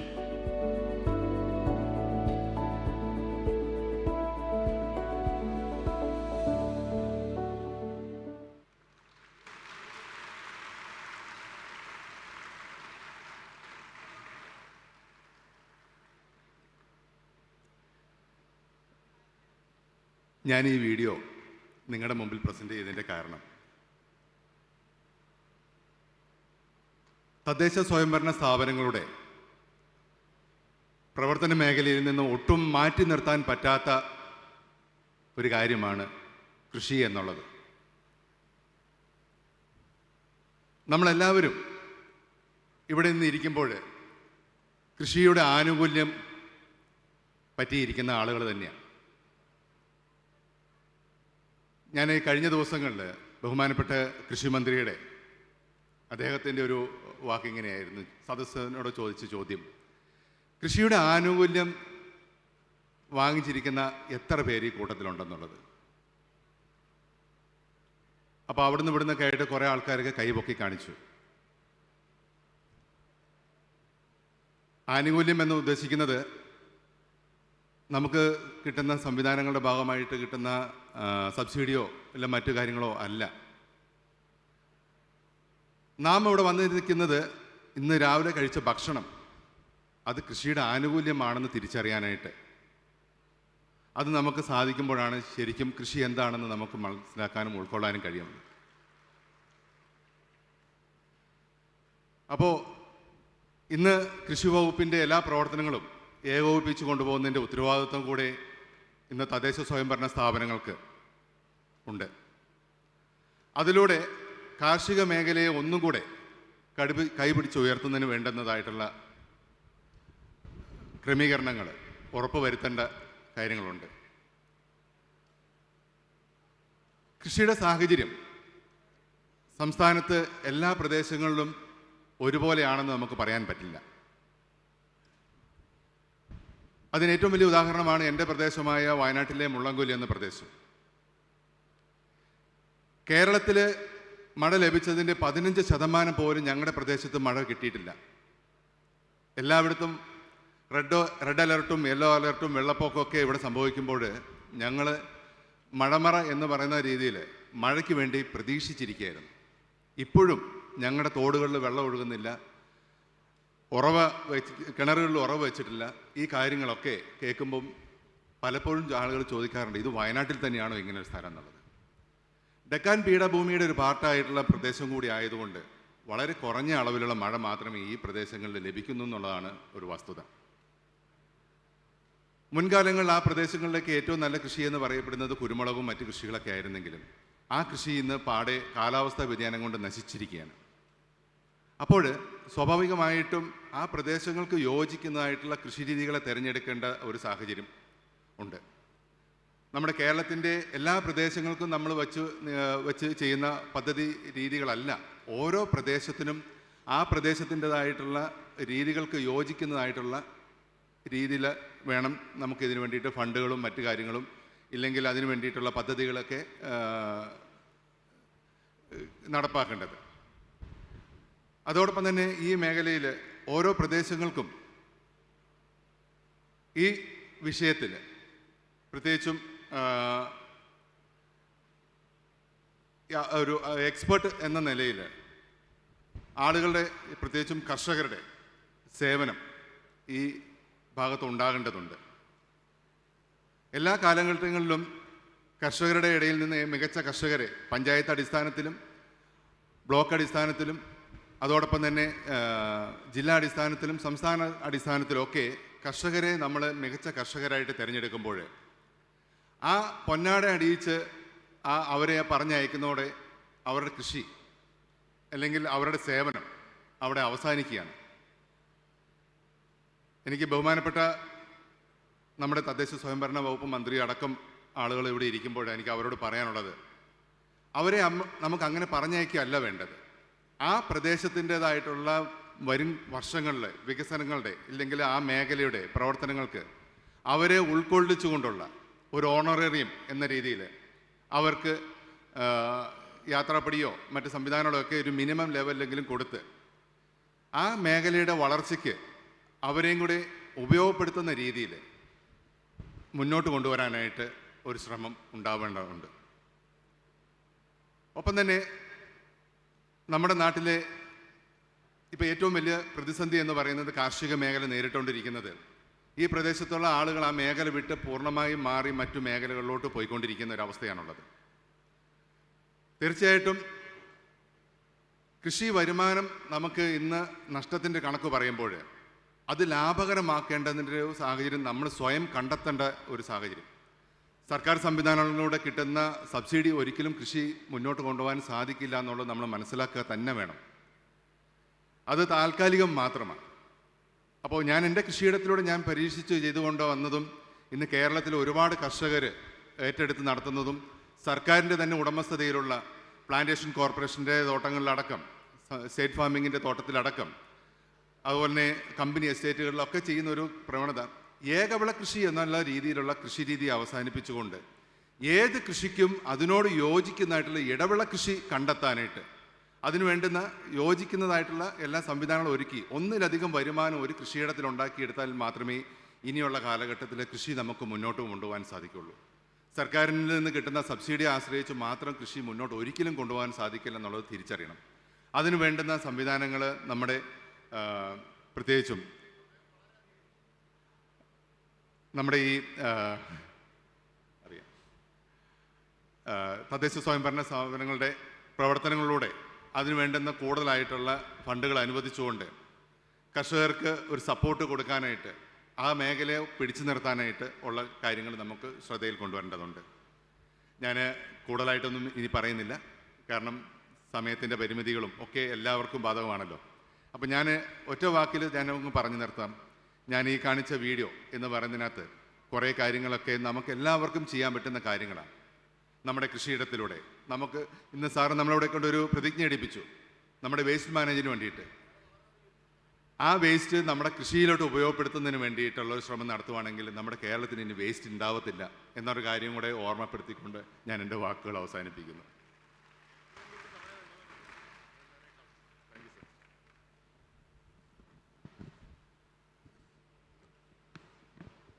ചായക്കുള്ള ബ്രേക്ക് നമ്മൾ ഒഴിവാക്കുകയാണ്. There will be no tea break because we are already running behind our schedule. നിങ്ങൾക്ക് എല്ലാവർക്കും ചായ കിട്ടിക്കാണെന്ന് ഞാൻ വിചാരിക്കുന്നു. എല്ലാവരും ചായ കുടിക്കുന്നത് വേദിയിലിരുന്ന് ശ്രദ്ധിച്ചിട്ടുണ്ട്, അതുകൊണ്ടുകൂടിയാണ് അത് ഒഴിവാക്കാൻ തീരുമാനിച്ചത്. Now I request Dr. Meenakshi Sundaram, Dr. Chandrasekhar Kumar, Dr. C. Narayanaswamy, Dr. P.P. Balan, Dr. George Matthew, Dr. V.N. Alok, Dr. Nita Brandon, Dr. Jyoti Satyapalan, all of them to come out to the dais, please.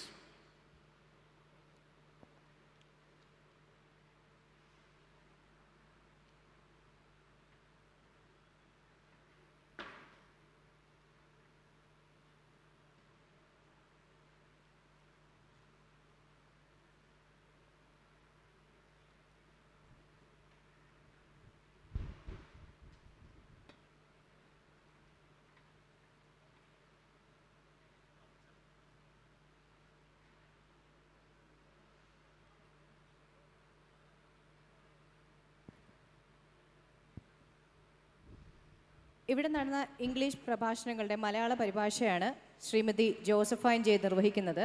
സംസ്ഥാന ആസൂത്രണ ബോർഡിലെ വികേന്ദ്രീകൃത ആസൂത്രണ മേധാവി കൂടിയാണ്. Shrimati Josephine committee convener കൂടിയാണ്. Shrimati Josephine അവരെ വേദിയിലേക്ക് സ്വാഗതം ചെയ്യുന്നു.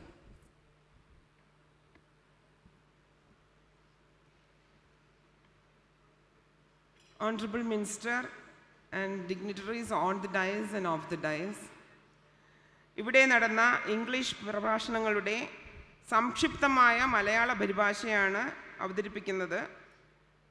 ഇംഗ്ലീഷ് പ്രഭാഷകർ ഊന്നി പറഞ്ഞ പ്രധാനപ്പെട്ട വിഷയങ്ങൾ മാത്രമാണ് ഇവിടെ പരാമർശിക്കുന്നത്. ബഹുമാനപ്പെട്ട മിനിസ്റ്റർ 2 ഭാഷകളിലും അദ്ദേഹത്തിൻ്റെ അധ്യക്ഷ പ്രസംഗം അവതരിപ്പിക്കുകയുണ്ടായി. കേരളത്തിലെ തദ്ദേശഭരണ സ്ഥാപനങ്ങളുടെയും അധികാര വികേന്ദ്രീകരണത്തിൻ്റെയും നാൾവഴികളും സവിശേഷതകളും നമ്മുടെ നേട്ടങ്ങളും നമ്മുടെ മുൻഗണനകളും കൃത്യമായി തന്നെ അദ്ദേഹം വരച്ചു കാട്ടി. നമ്മുടെ കഴിഞ്ഞു മാഡം, നമ്മുടെ ശാരദാ മുരളീധരൻ മാഡം സെമിനാറിൻ്റെ മുഖ്യ പ്രഭാഷണം അവതരിപ്പിച്ചു. അധികാര വികേന്ദ്രീകരണത്തിൻ്റെ ആദ്യ നാളുകളിലെ ആശങ്കകളും പരിഹരിക്കുവാൻ കേരളം രൂപപ്പെടുത്തിയ സംവിധാനങ്ങൾ, വിവിധ വകുപ്പുകൾ, ഉദ്യോഗസ്ഥർ എന്നിവരെ ഏകോപിപ്പിച്ചുകൊണ്ട് ചേരുന്ന കോർഡിനേഷൻ കമ്മിറ്റി, ശക്തിമത്തായ ജില്ലാ ആസൂത്രണ സമിതി സംവിധാനം, അനുബന്ധവും സഹായകവുമായ കുടുംബശ്രീ, ദേശീയ തൊഴിലുറപ്പ് പദ്ധതി, ഇവയുടെ സംയോജനത്തിലൂടെ നാം കൈവരിച്ച നേട്ടങ്ങൾ, ദുരന്ത നിവാരണത്തിനും മഹാമാരി കാലത്തിനും സഹായകമായി വർത്തിച്ച രീതി, കൂടാതെ ശുചിത്വ മിഷൻ, ഹരിത കേരള മിഷൻ എന്നിവയുടെ മികവാർന്ന പ്രവർത്തനങ്ങളും, 2ാം തലമുറ വികസന പ്രശ്നങ്ങളെ നാം നേരിടുന്നതിനുള്ള സമീപനം, ഇൻഫർമേഷൻ കേരള മിഷൻ്റെ പ്രവർത്തനങ്ങൾ, ഒപ്പം ഡിജിറ്റലൈസേഷനിൽ നാം കൈവരിച്ച നേട്ടങ്ങൾ, കെ സ്മാർട്ട്, കിലയുടെ നേതൃത്വത്തിലുള്ള അനസ്യൂതമായ പരിശീലന സംവിധാനം, അതിദാരിദ്ര്യ നിർമ്മാർജ്ജനം എന്ന ലക്ഷ്യത്തെ മുൻനിർത്തിയുള്ള പ്രവർത്തനങ്ങൾ, ദുരന്ത നിവാരണം, സുസ്ഥിര വികസന ലക്ഷ്യങ്ങളുടെ പ്രാദേശികവൽക്കരണം, ഇനി മുന്നോട്ടുള്ള വഴികൾ, പരിഹരിക്കേണ്ട പ്രശ്നങ്ങൾ എന്നിവ ചൂണ്ടിക്കാട്ടി. ബഹുമാനപ്പെട്ട മണിശങ്കർ അയ്യർ സർ കേരളത്തിൽ പങ്കെടുത്തതിൻ്റെ രാഷ്ട്രീയ മാനവും പ്രസക്തിയും അഭിമാനവും സൂചിപ്പിച്ചുകൊണ്ട് അദ്ദേഹം ആരംഭിച്ചു. 1960കളിൽ ബീഹാറിനൊപ്പമുണ്ടായിരുന്ന നമ്മുടെ ദാരിദ്ര്യ നിരക്ക് 0.4% ഇപ്പോൾ അതിദാരിദ്ര്യ ലഘൂകരണത്തിന് നാം നൽകുന്ന പ്രാധാന്യവും എടുത്തു പറഞ്ഞു. കർണാടകയിലെ ഗ്രാമസ്വരാജ് പ്രവർത്തനങ്ങൾ, നിയമപരിഷ്കരണത്തിനായുള്ള രമേഷ് കുമാർ കമ്മിറ്റി റിപ്പോർട്ട് എന്നിവ ശ്രദ്ധയിൽപ്പെടുത്തുകയും അനുകരണീയമായ മാതൃകകൾ സ്വീകരിക്കാവുന്നതാണെന്ന് നിർദ്ദേശിക്കുകയും ചെയ്തു. ഗ്രാമങ്ങൾ നഗരങ്ങളാവുന്ന കേരളത്തിൽ നഗരവൽക്കരണം, പരിസ്ഥിതി സംരക്ഷണം, മുതിർന്നവരുടെ സംരക്ഷണം എന്നിവയ്ക്ക് നാം കൂടുതൽ ശ്രദ്ധ നൽകണമെന്ന് നിർദ്ദേശിക്കുകയും ചെയ്തു. ആസ്തികളുടെ സംരക്ഷണത്തിനായുള്ള നമ്മുടെ പ്രവർത്തനങ്ങളെ അഭിനന്ദിക്കുകയും വിഭവ കേന്ദ്രീകരണം ശൂന്യനിരക്കിൽ എത്തിക്കുവാനും നിർദ്ദേശിച്ചു. ഡോക്ടർ തോമസ് ഐസക് സർ കേരളത്തിലെ തദ്ദേശ സ്വയംഭരണ സ്ഥാപനങ്ങൾ, അധികാര വികേന്ദ്രീകരണം എന്നിവ കൈവരിച്ച നേട്ടങ്ങളും മുന്നോട്ടുള്ള വഴിയും സൂചിപ്പിച്ചു. എല്ലാ തദ്ദേശ ഭരണ സ്ഥാപനങ്ങളും പദ്ധതി തയ്യാറാക്കുന്നതും തദ്ദേശ ഭരണ സ്ഥാപനങ്ങളുടെ വിഹിതം വർദ്ധിപ്പിച്ചു വരുന്നതും ആസ്തികളുടെ സൃഷ്ടിയിലുണ്ടായ വർധനവും സേവന പ്രദാനത്തിലുണ്ടായ മികവും ഒക്കെ അക്കമിട്ട് സൂചിപ്പിക്കുകയുണ്ടായി. Shri S M Vijayanand sir കാരുണ്യവും കരുതലും കൈമുതലാക്കിയുള്ള തദ്ദേശ ഭരണ സ്ഥാപനങ്ങളുടെ പ്രവർത്തനം, ദുരന്തകാലത്തെ സമാനതകളില്ലാത്ത പ്രവർത്തനം എന്നിവ സൂചിപ്പിച്ചു. മേഖലകളിൽ നിന്നും സൂക്ഷ്മ മേഖലകളിലേക്ക് ആസൂത്രണം വ്യാപിപ്പിക്കണമെന്നും ഗ്രാമസഭകൾ കൂടുതൽ ശക്തിപ്പെടുത്തണമെന്നും സൂചിപ്പിച്ചു. ജില്ലാ ആസൂത്രണ സമിതിയെ ശക്തിപ്പെടുത്തുന്നതിന് ജില്ലാ കളക്ടർമാർക്ക് ഭരണഘടനാപരമായ ചുമതലയുണ്ടെന്നും ഓർമ്മിപ്പിച്ചു. സംയോജന സാധ്യതകൾ പരമാവധി പ്രയോജനപ്പെടുത്തുവാനും നിർദ്ദേശം നൽകി. നഗരമേഖലകളിലെ ആരോഗ്യ പ്രശ്നങ്ങൾ കൂടുതൽ ശ്രദ്ധ അർഹിക്കുന്നുവെന്നും അദ്ദേഹം സൂചിപ്പിച്ചു. പട്ടികവർഗ ഉപപദ്ധതിയുടെ യുക്തിസഹമായ വിനിയോഗത്തിൻ്റെ പ്രാധാന്യം എടുത്തു പറഞ്ഞു. സംയോജിത നീർത്തട വികസനത്തിൻ്റെ പ്രസക്തി, സുസ്ഥിര വികസന ലക്ഷ്യങ്ങളുടെ പ്രാദേശികവൽക്കരണം എന്നിവ സൂചിപ്പിച്ചു. ജലവിതരണം തദ്ദേശ സ്വയംഭരണ സ്ഥാപനങ്ങളുടെ ചുമതലയാണെങ്കിലും അതിപ്പോഴും വികേന്ദ്രീകരിക്കപ്പെടാതെ നിൽക്കുന്നുവെന്നും തെരുവ് വിളക്കുകൾ എന്നീ മേഖലയും സോഷ്യൽ ഓഡിറ്റ്, പട്ടികജാതി പട്ടികവർഗ വിഭാഗങ്ങളുടെ ക്ഷേമവും സംരക്ഷണവും ഒക്കെ സ്പർശിച്ചു. WR റെഡ്ഡി സർ ചെലവ് കുറഞ്ഞ കേരളത്തിലെ നിർമ്മാണ രീതി NIRDയിൽ നടപ്പിലാക്കിയതായി സൂചിപ്പിച്ചു. പിതൃദായക ക്രമത്തിനോടുള്ള ആഭിമുഖ്യം നാം തുടരേണ്ടതുണ്ടോ എന്ന് ആശങ്ക പങ്കുവച്ചു. കൂടുതൽ സ്ത്രീകളുടെ നേതൃത്വത്തിലുള്ള സംരംഭങ്ങൾ ഉണ്ടാവണമെന്ന് അദ്ദേഹം നിർദ്ദേശിച്ചു. പ്രമേഹം പോലെയുള്ള രോഗങ്ങളുടെ കെടുതികൾക്കെതിരെ ജനകീയമായ ചെറുത്തുനിൽപ്പ് വേണം. നദികൾ അടക്കമുള്ള വിഭവങ്ങൾ സംരക്ഷിക്കപ്പെടണം. ചെലവ് കുറഞ്ഞ നിർമ്മാണ രീതി നമുക്ക് സ്വായത്തമാണ്, പക്ഷേ നമ്മൾ കൂടുതൽ പ്രയോഗതലത്തിലേക്ക് അത് എത്തിക്കുന്നില്ല. സംയോജിത ഭൂസംരക്ഷണം പ്രാവർത്തികമാകണം. ഇക്കാര്യത്തിനായി കൂടുതൽ അധികാരവും വിഭവങ്ങളും പ്രാദേശിക സർക്കാരുകൾക്ക് കൈമാറണം. സർ സുനിൽകുമാർ സർ ജനകീയ പ്രശ്നങ്ങൾക്ക് പരിഹാരം കണ്ടെത്തുന്ന തലത്തിലേക്ക് തദ്ദേശ ഭരണ സ്ഥാപനങ്ങൾ എത്തണം. വിവരശേഖരണത്തിലും ഉടമസ്ഥതയിലും ഉപയോഗത്തിലും തദ്ദേശ ഭരണ സ്ഥാപനങ്ങൾക്കുള്ള പ്രസക്തി അദ്ദേഹം വിവരിച്ചു. വികസിത രാജ്യമാവണമെങ്കിൽ ശക്തിമത്തായ തദ്ദേശ ഭരണ സ്ഥാപനങ്ങൾ അനിവാര്യമാണെന്ന് അദ്ദേഹം ഓർമ്മിപ്പിച്ചു. നഗരവൽക്കരണത്തിൻ്റെ പ്രശ്നങ്ങൾ നേരിടണം. മികച്ച നേട്ടങ്ങൾ വരും കാലങ്ങളിൽ ഉറപ്പാക്കണമെന്നും അദ്ദേഹം നിർദ്ദേശിച്ചു. Doctor Jiju P Alex sir വികസനത്തിൻ്റെ ഉത്തോലകമായും സേവന പ്രധാന കേന്ദ്രങ്ങളായും തദ്ദേശ ഭരണ സ്ഥാപനങ്ങൾ വർത്തിക്കുന്ന വിധവും അതിനാവശ്യമായ ധനവിഭവം കൈമാറുന്നതിൽ സംസ്ഥാന സർക്കാരിനുള്ള പ്രതിബദ്ധതയും വിവരിച്ചു.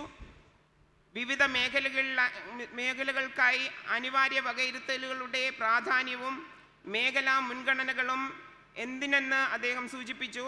ധനകാര്യ കമ്മീഷൻ ഗ്രാൻറ്റുകൾ സ്വാഭാവികമാകുന്നത് മൂലമുള്ള ബുദ്ധിമുട്ട് എന്തെന്ന് അദ്ദേഹം വിശദീകരിച്ചു. പ്രാദേശിക സാമ്പത്തിക വികസനത്തിൻ്റെ ചാലകങ്ങളായും തൊഴിലവസരങ്ങൾ സൃഷ്ടിക്കുന്നതിനും തദ്ദേശഭരണ സ്ഥാപനങ്ങൾ മാറണം. നൂതനത്വവും സംരംഭകത്വവും സ്വായത്തമാക്കി വൈജ്ഞാനിക സമ്പദ് വ്യവസ്ഥയിലേക്ക് മുന്നേറാൻ തദ്ദേശ സ്വയംഭരണ സ്ഥാപനങ്ങൾക്ക് വലിയ പങ്കാണുള്ളതെന്ന് അദ്ദേഹം ഓർമ്മിപ്പിച്ചു. ശ്രീ ജോർജ് തോമസ് സർ, ജൈവ വൈവിധ്യ സംരക്ഷണ നിയമം അടിസ്ഥാന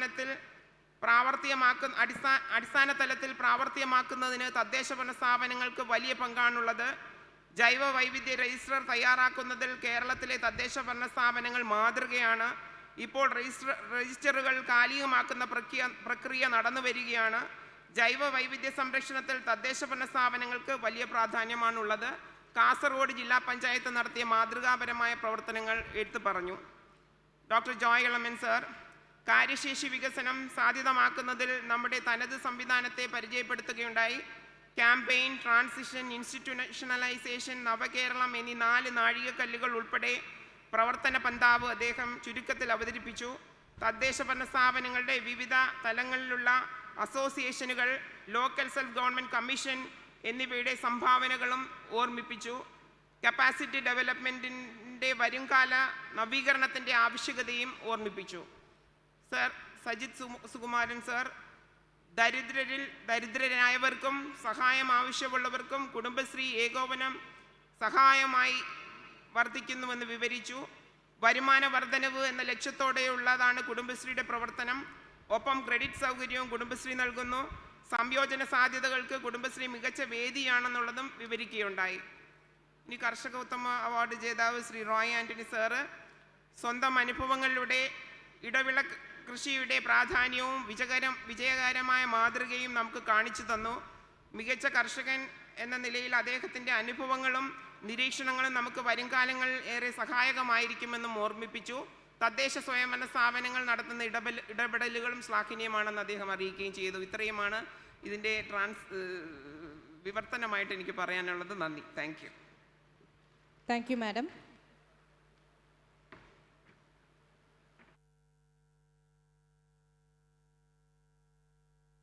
Next, I would like to invite retired IAS officer, Dr. Meenakshi Sundaram, for your valuable responses, ma'am.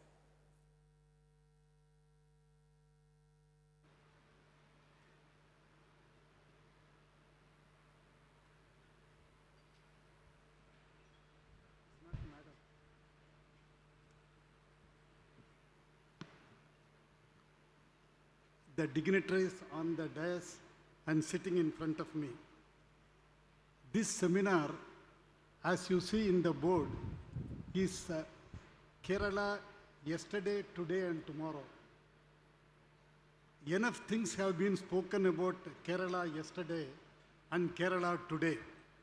But I will therefore concentrate only on what Kerala should be tomorrow. As a person who was actively participating in the Constitution 73rd Amendment, I know that Kerala was the last state to ratify the Constitution Amendment exactly 10 minutes before the time allotted for that. After 1 year, almost close, they got it. From that stage, I am happy to see Kerala as number 1 in performance. So it is good, though you joined late, your performance has been good. I congratulate all of you. I will not go into the question of what all has happened in Kerala yesterday and today.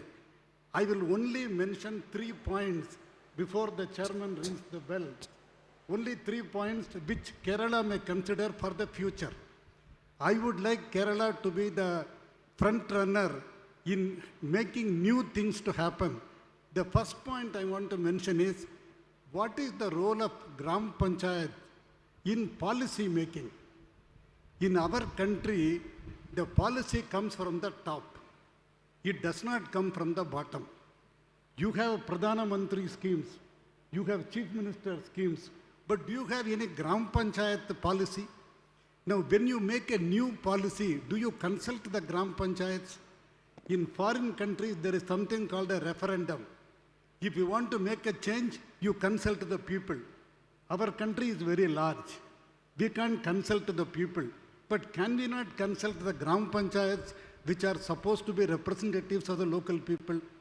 So Kerala may consider how to take policy decisions with the support of the people and if possible, emanating from the people. That's my first point. The second point is, supposing if I am the Gram Panchayat president in Kerala, do I know what is happening in my Gram Panchayat from different departments of the government? You have 27% devolution and the Gram Panchayat knows what is happening to that 27%. Do they know anything about the remaining 73%? If I go to a Gram Panchayat, can they tell me in my jurisdiction, these are the programs which are being implemented by these departments? And conversely, if I go to a department, can they tell me which scheme is being implemented in which panchayat? Do we have a panchayat window in every development department? Now, I would strongly suggest let us start with that. Take a department. Whatever is being spent in Thiruvananthapuram, forget about it. Whatever is going to the field, can we have a list? This is the program implemented in this panchayat. And any department secretary or the head of the department, can he tell me what are all the programs implemented from his department in a particular panchayat? And as I said, panchayat should also know who is implementing what. Only then there will be a local government. Otherwise, it is not a local government. It is only implementing agency for the government for 73% and 27% for their own. So Kerala may start thinking how this can be implemented. My third and last point is, we have decentralized administration. I hope so. We have decentralized politics. You have political representatives right at the village level. So we have decentralized. But can we decentralize justice? In our country, justice is something which has not been decentralized yet. We depend entirely on the legal system. There can be a large number of justice outside the legal system also. Are we doing that? There is something called a Nyaya Panchayat, which we started in some states. Unfortunately, in most states, it has not taken off. It is time, but I do not know in the environment of Kerala, taking a Nyaya Panchayat is practical or not. That is for the politicians of the day to decide. But I would strongly recommend, in addition to executive and legislature, we should also think of decentralizing justice. These are the only points I wanted to make. I have several other things to say. Maybe one weakness I notice in Kerala is the 74th Amendment. People who are living in the urban area are happy to talk about rural area, but not talk about themselves. Can we do something to see how exactly the 74th Amendment can be implemented in Kerala? Finally, I am very scared of this urbanization business. If the whole country gets urbanized, is it good for the country? I suspect it may not be good. There has to be some kind of a mix between urban and rural. How is that possible? We can do it. I would recommend the bureaucrats and politicians of Kerala to sit together and think what kind of link they can make between urban and rural so that we maintain our basic structure and also make the people happy. Thank you very much. Thank you, sir. That's an important announcement that every discussion will get 3 minutes. Kindly stick on the time since we are running short in time. So next I invite Dr. Chandrasekhar Kumar, IAS, for your valuable responses, sir.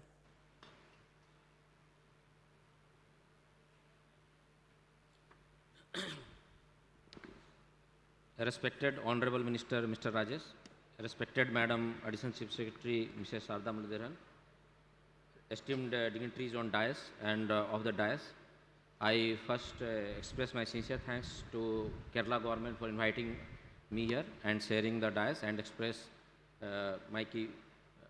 express some ideas. So I will have just 2-3 key points, important points. So whenever we consider Kerala, we consider the functioning of Panchayat in Kerala as a gold standard. We send all the delegates from various states to go to Kerala, study them, and 2-3 things because Kerala stands out and which I must mention here. One is the training aspect. The Kila, because they have made all the panchayats of all categories as the stakeholder in the Kila. So that is one thing which is really imitable by all the estates. So that is a self-sustainable model, and that training is as per the requirements of the local self-government, not designed from above. So that is one thing, and they are also pioneer in the Mahila Sabha, Bal Sabha, and I personally have seen lot of Mahilas, Bal Sabhas and Gram Sabha mock are being conducted. This is one thing we really admire, and we send other states to come and study. Another thing which is really admirable, appreciable is the LSGD. The large number of services people access, as already explained, digitally at their doorstep, and that is really very, very outstanding. And based on that, actually, we also rolled out citizen charter at the Ministry of level and all over India. And now almost 25 states have signed MOU, and they are doing that. So these two things are really important, which have learned from Kerala, and people are actually implementing in other states. And another one thing I must mention here before I go to another issues, one is the carbon neutral panchayat. Now Kerala is one state which are working also in making their panchayats carbon neutral, particularly Minagadi and all. They are doing very scientifically and structurally, which other states are also following.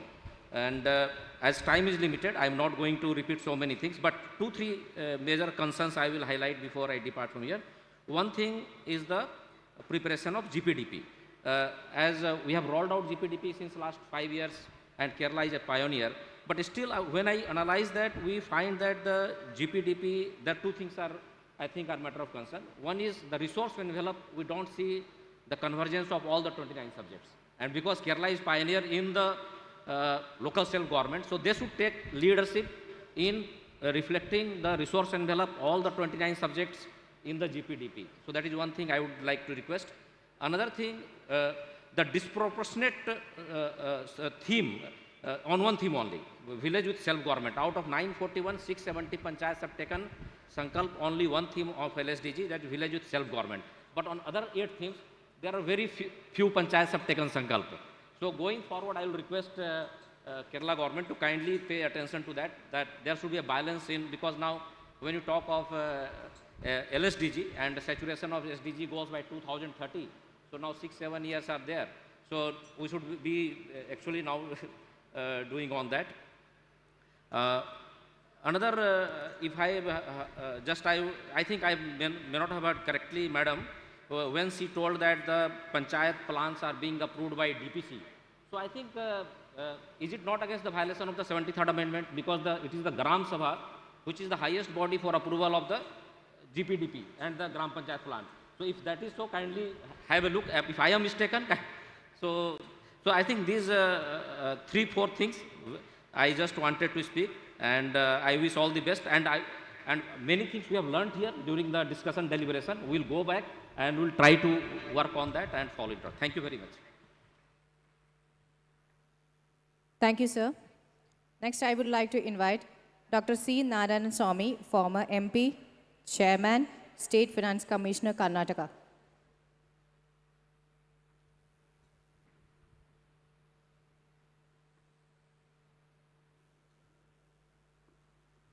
Honorable Minister, Local Self-Government, Kerala,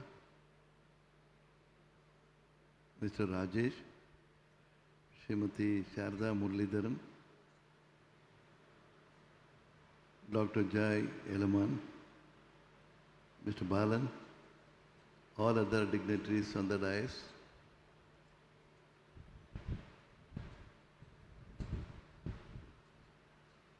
Mr. Meenakshi Sundaramji and my colleagues from Karnataka, Mr. Gorpadaji and Mr. Satish, ladies and gentlemen, I am happy to have been invited to be a part of these deliberations in Kerala. We have had many occasions where we visited Kerala to know the functioning of local self-government at various levels. We have also visited and been impressed with the functioning of Kila, through which we have greatly benefited in Karnataka also in the matter of training of our functionaries and also officials. Now, as we have heard this morning that Kerala has been a model for many of our states in the country in the matter of implementation of decentralization activities pursuant to 73rd and 74th amendments. As is noted that in respect of 74th amendment, much needs to be done in Kerala. We are also lagging behind in Karnataka because we have given much importance to rural local bodies, Gram Panchayat, Taluk Panchayats and Jilla Panchayats. We have almost completely neglected or ignored the strengthening aspect of urban local bodies in Karnataka, taking the model of 74th Amendment. Karnataka, I happen to be the president then Adhyaksha of Bengaluru Rural Jilla Parishad those days between 87 and 92 when late Ramakrishna Hegde was the chief minister. At that time Mr. Abdul Nazir Saab was Minister of Rural Development and Panchayat Raj, wherein Mr. Meenakshi Sundaram was also Principal Secretary of the Department of Rural Development and Panchayat Raj. Subsequently, he worked at the level of Government of India, and he has been very active in guiding people like us in the implementation of various programs relating to Panchayat Raj in the country. So we remember those days, those 5 years between 87 and 92, as the golden era of Panchayat Raj, not only in Karnataka, the entire country, where these institutions functioned as district government with enormous powers and functions and also funds given to the local bodies from the state government.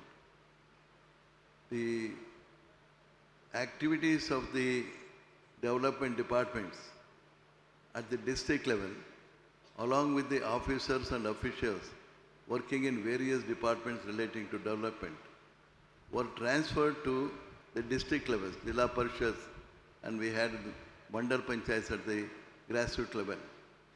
And they still continue to be working under the elected representatives of the Panchayat Raj institutions in the state.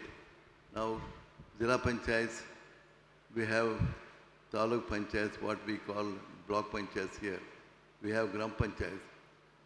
The heads of which the Panchayat Adhyakshas, the block panchayats and Jilla Panchayat presidents, have been statutorily made executive heads of those bodies. They have been statutorily made executive heads at those levels. And the officer working in the, as I said, development department in the state, at the district and down below, they work under the administrative control of the elected functionaries at various levels. And there is no duality of administrative control so far as Karnataka is concerned. Line departments above the district level, they work separately under the government, and those under the district and down below, they exclusively work under the sole administrative control of those bodies. I do not want to say much because of the lack of time. At the same time, we have great respect for the system and the commitment of people of Kerala, irrespective of which government is in power. You have continued the tradition of strengthening local governance in the state, and we have very committed bureaucrats and non-governmental organizations with the support of the government. We emulate you in many ways, and there are ways where Karnataka can show the way to others in respect of certain activities which have been incorporated in the state Gram Swaraj and Panchayat Raj Act, which was amended in 2015 and 2016, which has brought in very strengthening features of these local bodies, some of which have still to be implemented. And now the sixth Finance Commission headed by Mr. Vijayanand, whom we hold in very high esteem, whose guidance we take for our Panchayat Raj institutions in Karnataka also. Now we are following the report, and I have been given an opportunity for having worked in rural local bodies for many decades of heading the state 5th Finance Commission in Karnataka. And we need your interaction, support and also guidance to strengthen Panchayat Raj and strengthen the finances of Panchayat Raj institutions and urban local bodies in the state of Karnataka. Thank you very much. I thank you for inviting our team to be a part of the participants in this organization. Thank you. Wish you all the best. I am being a person coming from a rural area, and I'm still a farmer. I was very much impressed with the video presentation of our. I will keep in touch with you because I work with farmers organizations. I myself am an organic farmer, certified organic farmer.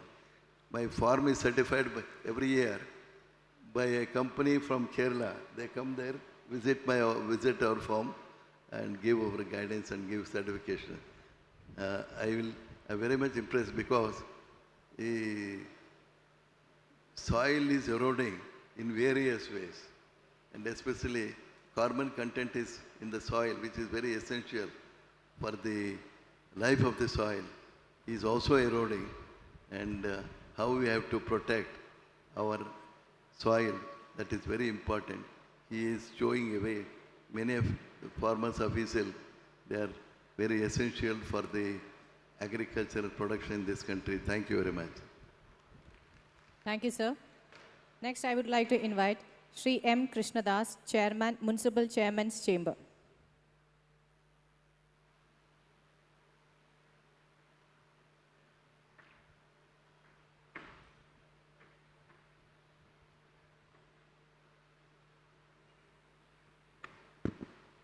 ബഹുമാന്യനായ കേരള സംസ്ഥാന തദ്ദേശ സ്വയംഭരണ വകുപ്പ് മന്ത്രി, ഈ യോഗം നിയന്ത്രിക്കുന്ന Shri M B Rajesh അവർകളെ, വേദിയിലുള്ള സദസ്സിലുള്ള ബഹുമാന്യരെ, പ്രിയപ്പെട്ടവരെ, ഐക്യകേരളം രൂപീകൃതമായി കേരളത്തിന് 68 വയസ്സ് തികയുന്ന ഈ സന്ദർഭത്തിൽ ആധുനിക കേരളത്തിൻ്റെ നിർമ്മിതിയിൽ വളരെ പ്രധാനപ്പെട്ട പങ്ക് വഹിച്ച തദ്ദേശ സ്വയംഭരണ സ്ഥാപനങ്ങളുടെ നാളിതുവരെയുള്ള പ്രവർത്തനങ്ങളെക്കുറിച്ചിട്ടുള്ള സമഗ്രമായ ഒരു വിലയിരുത്തൽ ഇവിടെ നടന്നു കഴിഞ്ഞിരിക്കുകയാണ്. പ്രഗത്ഭരായിട്ടുള്ള ആളുകളുടെ വിജ്ഞാനപ്രദമായിട്ടുള്ള പ്രഭാഷണങ്ങളും നമ്മൾ കേട്ടു. അധികാര വികേന്ദ്രീകരണം നടത്തി 25 വർഷം പൂർത്തിയായിരിക്കുകയാണ്. ഇതിൻ്റെ അനുഭവത്തിൻ്റെ അടിസ്ഥാനത്തിൽ, വലിയ അനുഭവമാണ് നമുക്ക് സമ്മാനിച്ചിട്ടുള്ളത്. ഈ അനുഭവത്തിൻ്റെ അടിസ്ഥാനത്തിൽ പുതിയ ഉത്തരവാദിത്തങ്ങൾ കൂടി നിർവഹിക്കാൻ തദ്ദേശ സ്വയംഭരണ സ്ഥാപനങ്ങൾ ബാധ്യസ്ഥരായിരിക്കുന്ന സന്ദർഭത്തിൽ ചട്ടങ്ങളും നിയമങ്ങളും കാലാനുസൃതമായി പരിഷ്കരിക്കുന്നതിന് വേണ്ടിയിട്ടുള്ള നടപടികൾ എത്രയും വേഗം ഉണ്ടാവണം എന്നുകൂടി ഈ സെമിനാറിൽ ഞാൻ അഭിപ്രായമായി രേഖപ്പെടുത്തുകയാണ്. പ്രാദേശിക സർക്കാരുകൾ എന്നുള്ള നിലയിൽ തദ്ദേശീയരായിട്ടുള്ള ആളുകളുടെ വികാരം മനസ്സിലാക്കി ആവശ്യമായ തീരുമാനമെടുക്കാനുള്ള ഭരണസമിതികൾക്ക് ഇപ്പോഴുള്ള പരിമിതികൾ മറികടക്കാൻ ആവശ്യമായിട്ടുള്ള നടപടികൾ കൂടി സ്വീകരിക്കേണ്ടതായിട്ടുണ്ട്. പ്രാദേശിക സർക്കാരുകളുടെ ഭാഗമായി കൈമാറി കിട്ടിയിട്ടുള്ള വിവിധ വകുപ്പുകളുണ്ട്. ആ വകുപ്പുകളുടെ പ്രവർത്തനങ്ങൾ ഇപ്പോഴും പ്രത്യേകമായ രീതിയിൽ തന്നെ മാറുന്നു. ഇത് യോജിച്ച് കൊണ്ടുപോകാൻ കഴിയാവുന്ന നടപടികളും ഉടനെ ഉണ്ടാകുമ്പോഴാണ് നമുക്ക് കൂടുതൽ മെച്ചപ്പെട്ട രാജ്യത്തിന് തന്നെ മാതൃകയാകാവുന്ന പ്രവർത്തനങ്ങൾ തുടർന്നും നമുക്ക് കാഴ്ചവെക്കാൻ കഴിയൂ എന്നാണ് എൻ്റെ അഭിപ്രായം. ഇത്തരമൊരു സെമിനാർ അതിൽ പങ്കെടുക്കുന്നതിനുള്ള സന്തോഷം രേഖപ്പെടുത്തുന്നു. സെമിനാർ സംഘടിപ്പിക്കുന്ന എല്ലാ അതിൻ്റെ ഭാരവാഹികൾക്കും ഹൃദയം നിറഞ്ഞ ആശംസകൾ അറിയിക്കുന്നു. നന്ദി.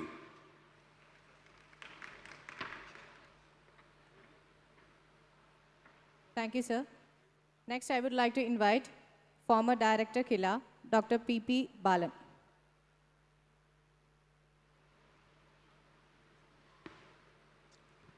Respected Minister Sri M.B. Rajesh, dignitaries on the dais, and dear participants. I will highlight on 3 proud moments I had.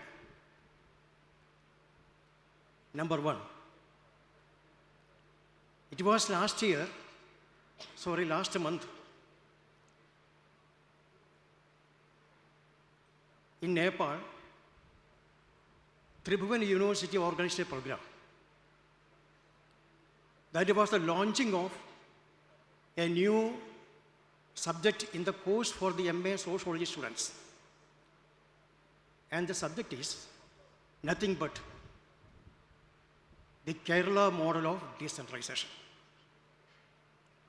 So for the MA Sociology students, it has become a subject to study. And interestingly, our book, one edited volume, Kerala, A Wonder in Decentralization, was also accepted as a reference book for the course for the MA students. Why Kerala model is a wonder? Kerala's decentralization is a wonder. When comparing with Indian states and Southeast Asian countries, and even African and Latin American countries, Kerala's decentralization stands ahead. There is no parallel. Now, coming back to the discussion that we had in Nepal, after the end of the discussion, one question was asked to the students. What is the core subject core material in the Kerala model? Why you are saying it is a Kerala model? Emphatically, or in one voice, all the students said that it is participatory nature, the participatory planning. That is the core, that is the attraction of Kerala model of decentralization. And the students are moving ahead to support 10 municipalities to have a Kerala model of participatory planning. And coming to the second point, recently in Finland there was election. In the last March, there was the election to the parliament. In this election, the main subject of various political parties, in the manifesto itself we can see, is that climate change. In the campaign part of that election program, they have organized one international conference on climate change, and the one remote panchayat experiences in Kerala was highlighted there. That is, Meenangadi Grama Panchayat's experience in carbon neutral was highlighted in that international conference of Finland. Thanks to Mr. Sunil Kumar, former Panchayat Secretary, Ministry of Panchayat Raj, and Additional Secretary, Mr. Chansayar Kumar, for taking this subject, carbon neutral subject, in an all India manner. It became a role model to other panchayats in India. Our Honorable Prime Minister also took this subject to Palli Grama Panchayat. From there it was taken to various panchayats in India. It is a lesson given by Kerala. And thirdly, in Melbourne, there was discussion on Sustainable Development Goal. About the Kerala model, localizing SDG was also discussed among the 2,000 mammoth audience there, and it was widely accepted. So in such a way, the importance of Kerala model is gaining acceptance worldwide. Now standing here, I am looking back. 27 years have passed in Kerala with this decentralization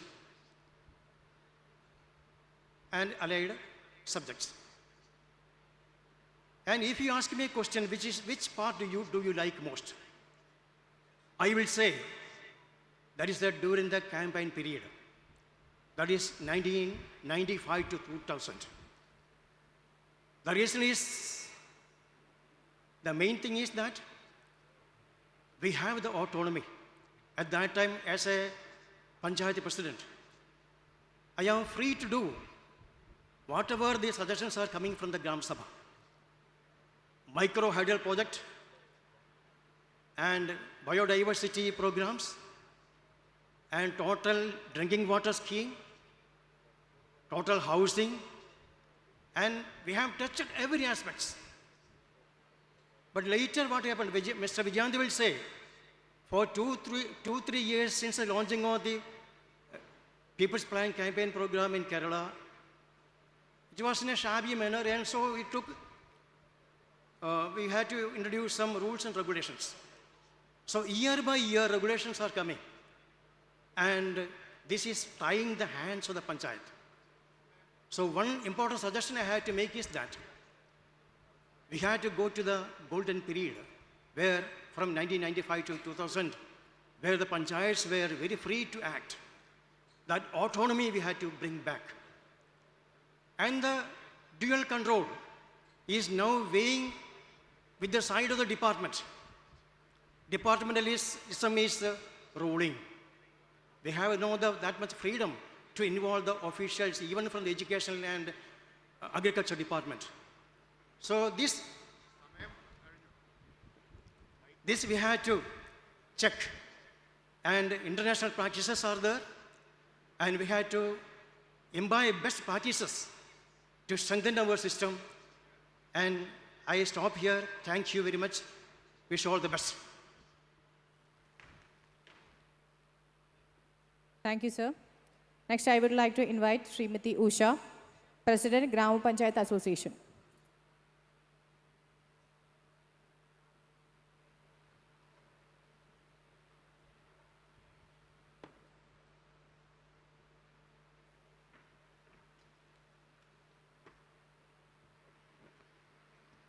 സെമിനാറിൻ്റെ ഏറ്റവും ബഹുമാനിയായിട്ടുള്ള കേരളത്തിൻ്റെ തദ്ദേശ സ്വയംഭരണ excise വകുപ്പ് മന്ത്രി Shri M P Rajesh, ഈ സെമിനാറിൽ പങ്കെടുക്കുന്ന വേദിയിലും സദസ്സിലുമുള്ള ഏറ്റവും ബഹുമാന്യർ, ജനകീയാസൂത്രണം കേരളത്തിൽ എന്ന വിഷയത്തിൻ്റെ സെമിനാറാണ്. കേരളത്തിൽ 25 വർഷക്കാലത്തിലധികമായി ജനകീയാസൂത്രണ പദ്ധതി നടപ്പിലാക്കിയിട്ട് അതിൻ്റെയൊക്കെ ഭാഗമായിട്ട് കേരളത്തിലെ സമസ്ത മേഖലയിലും വലിയ മുന്നേറ്റം ഉണ്ടാക്കാനായിട്ട് കഴിഞ്ഞിട്ടുണ്ട്. അത്തരത്തിൽ വികേന്ദ്രീകരണത്തിൻ്റെ ഭാഗമായിട്ട് വന്നിട്ടുള്ള പ്രത്യേകത എന്ന നിലയ്ക്ക് 2-3 കാര്യങ്ങൾ അസോസിയേഷൻ എന്ന നിലയ്ക്ക് ചൂണ്ടിക്കാണിക്കാനായിട്ടുണ്ട്. ഒന്ന്, ജനകീയാസൂത്രണ അധികാര വികേന്ദ്രീകരണത്തിൻ്റെ ഭാഗമായിട്ട് വലിയ തരത്തിലുള്ള സുതാര്യത നടപ്പിലാക്കാനായിട്ട് കഴിഞ്ഞിട്ടുണ്ട്. മറ്റൊന്ന്, ജനങ്ങളുടെ വലിയ തരത്തിലുള്ള പങ്കാളിത്തം ഉണ്ടാക്കാനായിട്ട് കഴിഞ്ഞിട്ടുണ്ട്. മറ്റൊന്ന്, സാമൂഹ്യപരമായിട്ടുള്ള നീതി ഉറപ്പാക്കുവാൻ കഴിഞ്ഞിട്ടുണ്ട്. ഇത്തരത്തിലുള്ള നേട്ടങ്ങളെല്ലാം ഉണ്ടായിട്ടുണ്ടെങ്കിൽ പോലും ചില പോരായ്മകൾ ഇപ്പോഴും നിലനിൽക്കുന്നു എന്നുള്ളതാണ് ചൂണ്ടിക്കാണിക്കാനായിട്ടുള്ളത്. അത്തരത്തിലുള്ള പ്രശ്നങ്ങൾക്കെല്ലാം പരിഹാരം കാണേണ്ടതായിട്ടും കൂടെ ഉണ്ട്. ഒന്ന്, ഗ്രാമസഭകളിൽ അടക്കമുള്ള പങ്കാളിത്തത്തിൽ വന്നിട്ടുള്ള വലിയ പോരായ്മ ഇപ്പോഴുള്ള കാര്യമാണ്. മറ്റൊന്ന്, സുസ്ഥിരത ഉറപ്പാക്കണം. മറ്റൊന്ന്, വിഭവ സമാഹരണ സാധ്യത ഉറപ്പുവരുത്തണമെന്നുള്ളതാണ്. അതുപോലെ തന്നെ കൂടുതൽ സാങ്കേതിക വൈദഗ്ധ്യം ഉറപ്പുവരുത്തണമെന്നുള്ളതാണ് മറ്റൊരു കാര്യം. കൂടുതൽ സമഗ്രത ഉറപ്പുവരുത്തണമെന്നുള്ളതാണ്. വിലയിരുത്തലുകൾ ഫലാധിഷ്ഠിതമാക്കണം എന്നുള്ളതാണ്. അതോടൊപ്പം തന്നെ ഇത്തരത്തിലുള്ള പോരായ്മകൾ അടക്കം പരിഹരിക്കുന്നതോടൊപ്പം തന്നെ ഗ്രാമപഞ്ചായത്ത് അസോസിയേഷനും അതുപോലെ തന്നെ കിലയും മറ്റ് ഡിപ്പാർട്ട്മെൻറ്റുകളും കൂടെ ഏറ്റെടുത്ത് നമ്മുടെ കേരളത്തിൽ നവകേരള സൃഷ്ടിക്കായിട്ട് വേണ്ടുന്ന കുറച്ച് പദ്ധതികളും കൂടെ ഏറ്റെടുത്ത് നടപ്പിലാക്കുവാനായിട്ട് തീരുമാനിച്ചിട്ടുണ്ട്. അതിൻ്റെ ഭാഗമായിട്ട് നമ്മുടെ തദ്ദേശ സ്വയംഭരണ സ്ഥാപനങ്ങളിൽ ഏറ്റവും പ്രാധാന്യമുള്ള മേഖല എന്ന നിലയ്ക്ക് സമഗ്ര സുസ്ഥിര കാർഷിക വികസനം, അത് നമ്മുടെ ഗ്രാമപഞ്ചായത്തിൽ 52 പഞ്ചായത്തിലാണ് സമഗ്ര സുസ്ഥിര കാർഷിക വികസന മേഖല മെച്ചപ്പെടുത്തുന്നതിന് വേണ്ടിയുള്ള കാര്യങ്ങൾ നടപ്പിലാക്കിക്കൊണ്ടിരിക്കുന്നത്. മറ്റൊന്ന്, നമ്മളൊക്കെ കേരളത്തിൽ ഏറ്റവും വലിയ ഒരു പോരായ്മ, അല്ലെങ്കിൽ നമ്മളെല്ലാം ഏറ്റവും കൂടുതൽ വിഷമിക്കുന്ന തരത്തിലുള്ള ഒരു പോരായ്മ നേരിടുന്നത് കേരളത്തിൽ വയോജനങ്ങളുടെ എണ്ണം കൂടിക്കൊണ്ടിരിക്കുന്നു എന്നുള്ളതാണ്. അതിന് ഒരു പരിധിവരെ പരിഹാരം ഉണ്ടാക്കുന്നതിന് വേണ്ടി വയോജന സൗഹൃദ പഞ്ചായത്താക്കുന്നതിന് വേണ്ടിയുള്ള നടപടികൾ ഗ്രാമപഞ്ചായത്ത് അസോസിയേഷൻ്റെയും കിലയുടെയും മറ്റ് സാമൂഹ്യനീതി വകുപ്പിൻ്റെയും നേതൃത്വത്തിൽ നടപ്പിലാക്കിക്കൊണ്ടിരിക്കുന്നുണ്ട്. അതിൻ്റെ ഭാഗമായിട്ട് 62 ഗ്രാമപഞ്ചായത്തുകളിലാണ് ഈ സ്കീം നടപ്പിലാക്കുന്നത്. മറ്റൊന്ന്, കോഴിക്കോട് ജില്ലയിൽ പൂർണ്ണമായിട്ടും വയോജന സൗഹൃദ ജില്ലയായിട്ട് മാറ്റാനായിട്ട് കഴിഞ്ഞിട്ടുണ്ട് എന്നുള്ളതാണ്. മറ്റൊന്ന് പ്രധാനപ്പെട്ട ഒരു വിഷയം പട്ടികവർഗ വികസനമാണ്. അത് അട്ടപ്പാടിയിലെ ഷോളയാർ പഞ്ചായത്തിൽ നടപ്പിലാക്കിക്കൊണ്ടിരിക്കുന്നു. മറ്റൊന്ന് SDG, അത് 32 ഗ്രാമപഞ്ചായത്തിൽ നടപ്പിലാക്കിക്കൊണ്ടിരിക്കുന്നു. മറ്റൊരു വിഷയം ബാലസൗഹൃദ പഞ്ചായത്തുകളാണ്. മറ്റൊന്ന് ഭിന്നശേഷി സൗഹൃദ പഞ്ചായത്തുകളാക്കുന്നതിന് വേണ്ടിയുള്ള നീക്കങ്ങൾ. ഇത്തരത്തിൽ ഈ വിഭാഗം ജനങ്ങൾ നേരിടുന്ന ഇത്തരത്തിലുള്ള പ്രശ്നങ്ങൾക്കെല്ലാം ഒരു പരിധിവരെ പരിഹാരം കാണുന്നതിന് വേണ്ടിയിട്ടാണ് ഗ്രാമപഞ്ചായത്ത് അസോസിയേഷനും കിലയും മറ്റ് ഡിപ്പാർട്ട്മെൻറ്റുകളും കൂടെ ചേർന്നുകൊണ്ട് ഇത്തരത്തിലുള്ള പദ്ധതികൾക്ക് തുടക്കം കുറിക്കാനായിട്ട് കഴിഞ്ഞിട്ടുള്ളത്. തീർച്ചയായും നമ്മളെല്ലാവരും കൂടെ നമ്മുടെ ഒരു ഗവൺമെൻറ്റിൻ്റെ ലക്ഷ്യം എന്ന് പറയുന്നത് നവകേരളം ഉണ്ടാക്കുക എന്നുള്ളതാണ്.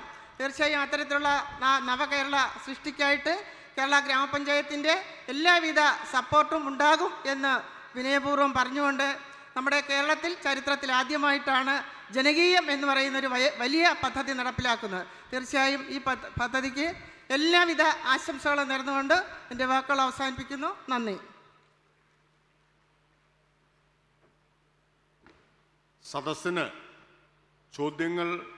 സദസ്സിൽ നിന്ന് ആർക്കെങ്കിലും ചോദ്യങ്ങളുണ്ടെങ്കിൽ എഴുതി നൽകാം. അതാരോടാണ് ചോദിക്കുന്നത് എന്നുകൂടി അതിൽ രേഖപ്പെടുത്തണം. ചോദിക്കാൻ നിന്നാൽ സമയം അധികം എടുക്കും, അതുകൊണ്ടാണ് എഴുതി നൽകാൻ പറയുന്നത്. Next, I would like to invite Dr. George Matthew, Chairman, Institute of Social Science, Delhi.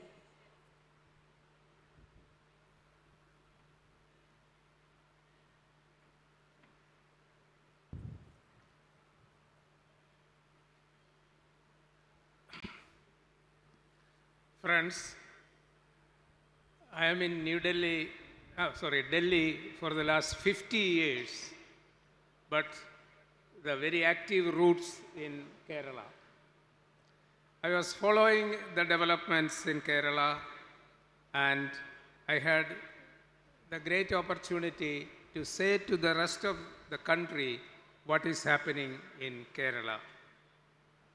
I just want to highlight two points very briefly about Kerala's local government and all that. One is the primary health centers in Kerala. No other state in India has the primary health centers as active, vibrant, and as a model anywhere in the country.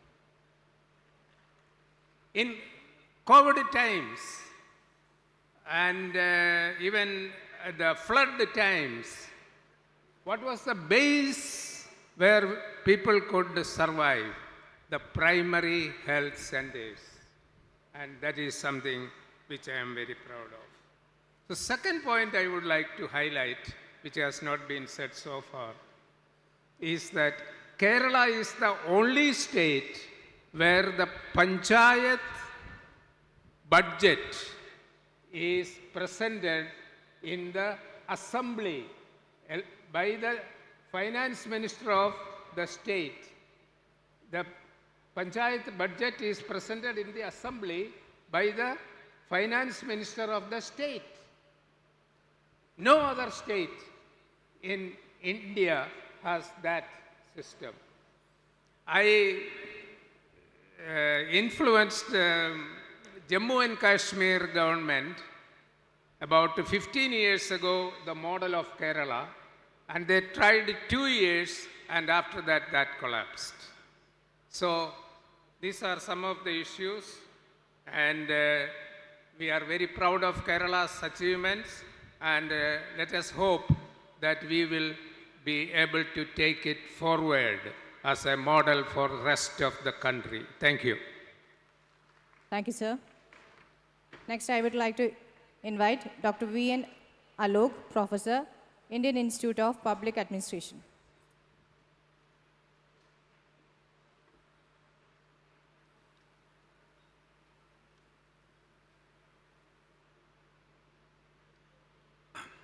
Honorable Minister, the Government of Kerala, eminent speakers there on the dais, and the distinguished ladies and gentlemen.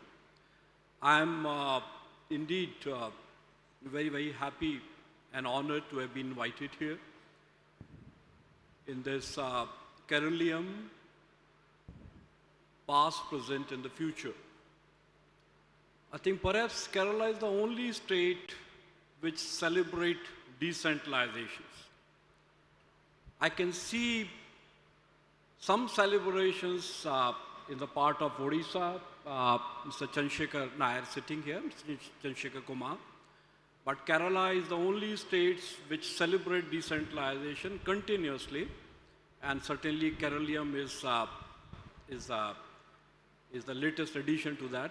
And I can see the response from the audience, from the participants. In fact, Kerala is the only state where they have a department called local self-government. Mr. Vijayanand has been a secretary, was a speaker in the past, which combined both the panchayat and municipalities. In rest of India, we use the term local bodies, which is just to denigrate the local governments. The word local bodies is nowhere in the constitutions. The word local bodies is nowhere in any of the state act. Still we use the term local bodies. And here in Kerala, wherever you go, they generally use the term local governments. So I must congratulate Kerala for having that kind of respect for both panchayat and municipalities. In fact, I've been ranking states in the past for 5 years I did, and Kerala stood first. Kerala stood first in all my dimensions, that is functions, finances, functionaries, accountability and capacity building. And many states were learning from them, and they have produced many champions of decentralizations. And I am particularly benefited from some of them, and I must like to name late Shri V. Ramachandran. I learned quite a lot. He was the chairman of the committee, and I used to be the member secretary. So that's on my personal count. Then they have produced many others, those who contributed a great deal at the national level. Mr. Vijayanand is one, and I can say Ms. Sarla Muralidharan sitting here. She was in the Ministry of Panchayati Raj. She was one of the first who contributed quite a lot on the district planning committees. So number of people, those who have illuminated the rest of India so far, the decentralization, the various aspects of decentralization is concerned. Many states, they come and they learn about Kerala model. So that's one part of it. But what we heard in the past and some of the studies that I have done, you cannot really live and sit on your past laurels. We need to renew our credibility. If I score a triple century today, I cannot be a part of the Indian cricket team for the next 10 years or so. I need to renew my credibility. So today is the time that the Kerala has to keep a pace with the rest of India. And as some of the speakers in the past have said, we have to learn something from Karnataka. We need to learn even something from Uttar Pradesh these days. and Maharashtra and Gujarat. So one indicators I would like to mention, then I'll finish this. The public expenditure by panchayat as a percentage of the public expenditure of the whole country, Kerala figure, sir, is coming down. Okay, the kind of data that I have collected. There are a couple of other things. So from an outsider, those who are working on panchayat, this dil mange more. And we can certainly expect this from Kerala with this present leadership. Thank you very much. Thank you, sir. ചോദ്യങ്ങൾ എഴുതി വെച്ചിട്ടുണ്ടെന്നുണ്ടെങ്കിൽ അത് കയ്യിൽ വെക്കുക. അവിടെ volunteers വന്ന് collect ചെയ്യുന്നതാണ്. Next, I would like to invite Dr. Anita Braden.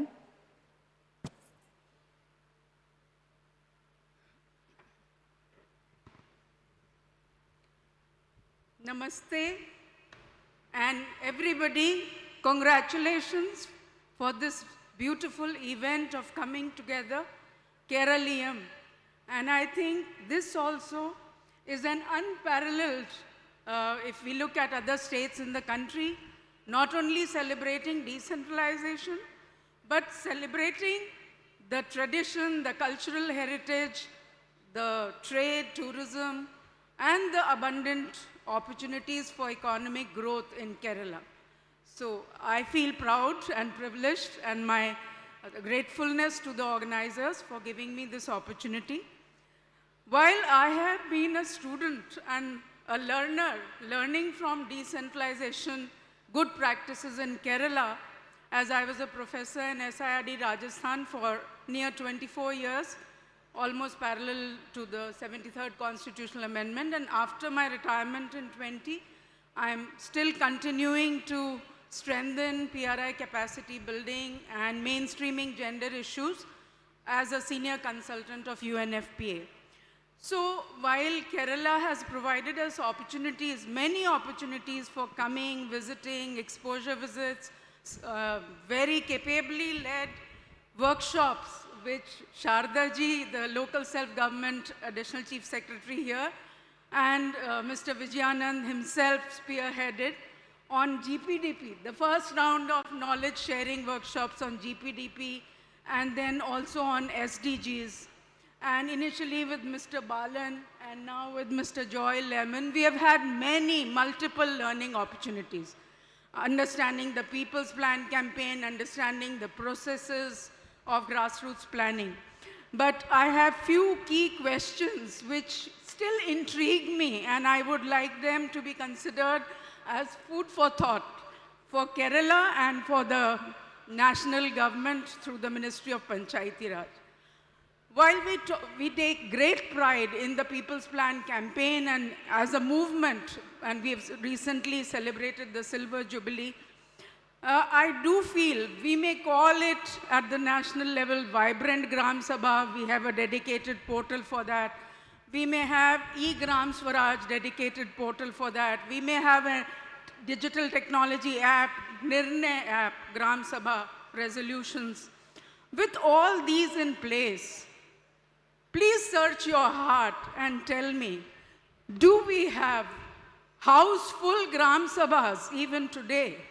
Isn't it a challenge still that somewhere the percentage of people really attending Gram Sabhas lags and has much to be desired? I would also like to strongly advocate that I feel, at least in Rajasthan, I don't know about the status in other states, there is no dedicated budget for conducting a Gram Sabha. For the state central parliament, for the state assemblies, there's a dedicated budget, but there is no dedicated budget for conduct of a Gram Sabha. This can easily be allowed. There is no untied fund available at the discretion of the Gram Sabha to really take decisions. When we call it the people's parliament, do we invest the autonomy of self-governance in the Gram Sabha, the ultimate democratic decentralization? Then I would also like to say, with all the beautiful movement of neighborhood groups and self-help groups and thriving 46 lakh women in Kerala's neighborhood groups, self-help groups, and we have a similar number in Rajasthan. But I'm intrigued to think why, for bringing actual social transformative change for gender equality and for countering gender-based discrimination, discriminatory practices, gender-based violence, why a Tripti Desai social activist from Pune had to step in to raise the question about gaining entry into Sabrimala temple. Why these lakhs of neighborhood group women could not become a voice for bringing that social change. And I remember in my first exposure visit to Kerala in the 90s, when we talked to the women elected leaders, and the women members of neighborhood groups, and when the women of Women's Development Program, the Sathins, our grassroots workers in Rajasthan, started interacting, they would ask questions that with all your lakhs of turnover, why are you still not looking vibrant and happy? And then they would have intimate exchanges and things of domestic violence would be brought forth. So these are questions that we still need to consider. So I would also like to strongly advocate, while you have set the benchmark to have a dedicated women's component plan, and you are still continuing with the 5-yearly plan process, although the country has stopped it forthwith after the 12th plan. We started the gender budgeting somewhere in the 11th plan. But why, out of when near 50% population is of women, why do we earmark only 10% under the women's component plan? Why can't it be commensurate with the population? Similarly, if you say that you have 50% elderly population in Kerala, why do we have a tokenistic component plan of 5% for geriatric care? So these are few issues that trouble me still. Now, I would also like to say, we talk about biodiversity management, the act being there, an August speaker told us about it, and we have had it since 2002. There are biodiversity management committees created in all panchayats, but are they vibrant? Are they functional? And I would like to advocate that Ministry of Panchayati Raj can provide this opportunity, as they have done several times. Why can't Indian Forest Service officers who are training at the Dehradun Academy, the probationers, they can be, have an internship period with Gram Panchayats, the Bhopal Institute of Forest Management. Why can't those students have an internship window with panchayats to really handhold and mentor them on biodiversity management issues?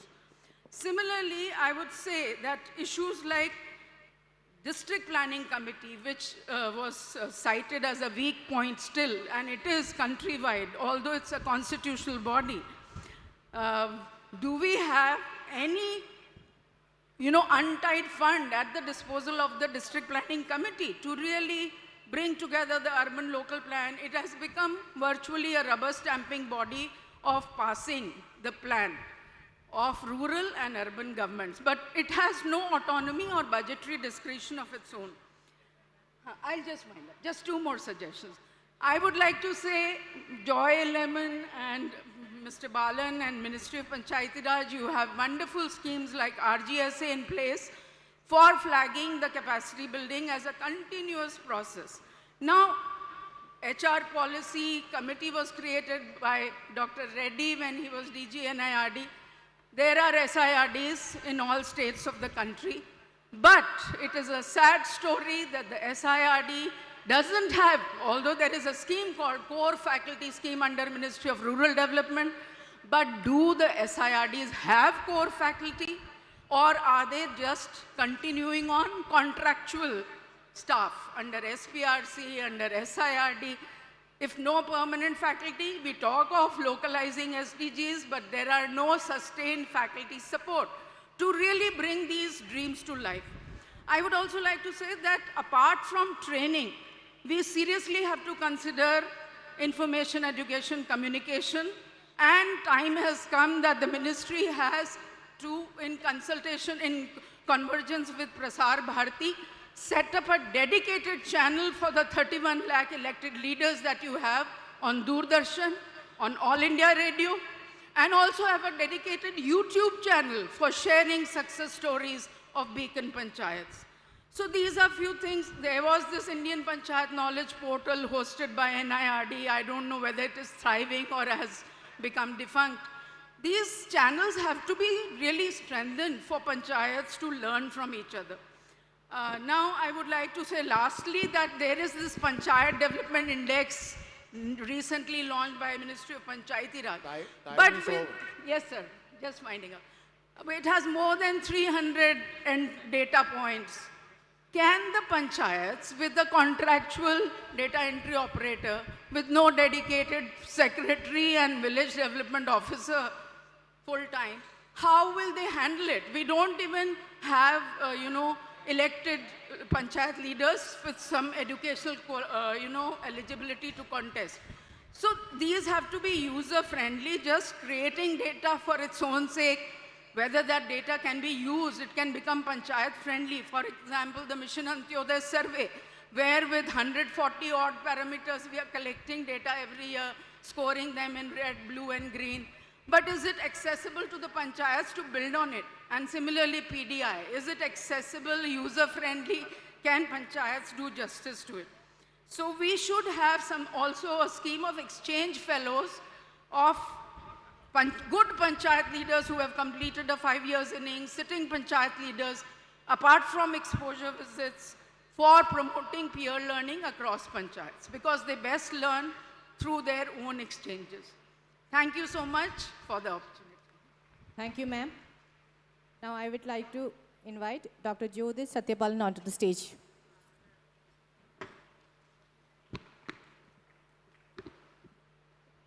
Respected Minister M.B. Rajesh, Additional Chief Secretary Sharada Muralidharan, and all dignitaries in the dais and delegates from different parts of the country. In fact, I am standing before you in my own personal capacity and a delegation from NIRD PR. There are 15 faculty members from NIRD PR is part of this program. It's here. And also the DG and NIRD PR could not come here. He asked me to represent DG NIRD PR. We are thankful to Dr. G. Narendra Kumar, IAS, for that. As you know that the NIRD PR is a capacity building organization for government officials. We work under the Ministry of Rural Development and Panchayati Raj. We are imparting training and also capacity building. And I found that in my personal experience, Kerala is a one learning point for all of us, because the research-driven capacity building, we learn lessons from Kerala. Kerala has attained a lot on decentralization and also on planning on GPDP, and also it's a learning point for us. So I would like to submit one point in my own research in Wayanad. It's on climate neutral project. We initiated a small research there. It was a case study on that. What we realized that it was a climate project, but we realized there are people who are seeing nature for nature itself there. They value the nature for nature itself there. There are people living in the local area, they think the nature is for human purposes. There are many people, they see biodiversity is something, it's wildlife and wildlife attack, and we have to protect our crops. So it's a kind of seeing nature for human benefit only. There are people who see the nature at the grassroots level as a culture. So you see a mix of people at the grassroots level seeing biodiversity, with a different kind of perspectives. I think this is the high time to integrate a biodiversity vision with a climate vision. And it's a pioneering state, having ideas. It started in 2014 on carbon neutrality. And this is the time, a high time to integrate the biodiversity vision with climate change. I think the new Kerala vision will take that forward. And that is the only point I would like to submit here. There are many other experts sitting here from NIRD PR. They may have questions. They will put those questions in the question hours. And at the end, I would like to thank the government of Kerala for inviting all of us here, and particularly the Honorable Minister M.B. Rajesh. We were excited to see the letter from the Additional Chief Secretary, and we all agreed to that. And thank you so much for the invitation. Thank you, all of you. Thank you. Thank you, sir. Next, I would like to invite BP Murli, President, Block Panchayat Association.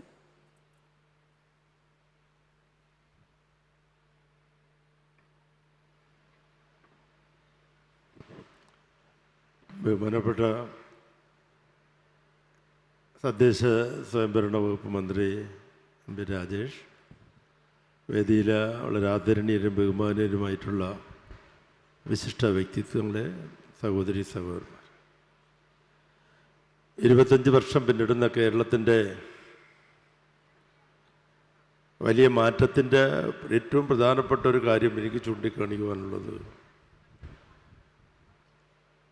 ദാരിദ്ര്യ നിർമ്മാർജ്ജനം ചെയ്ത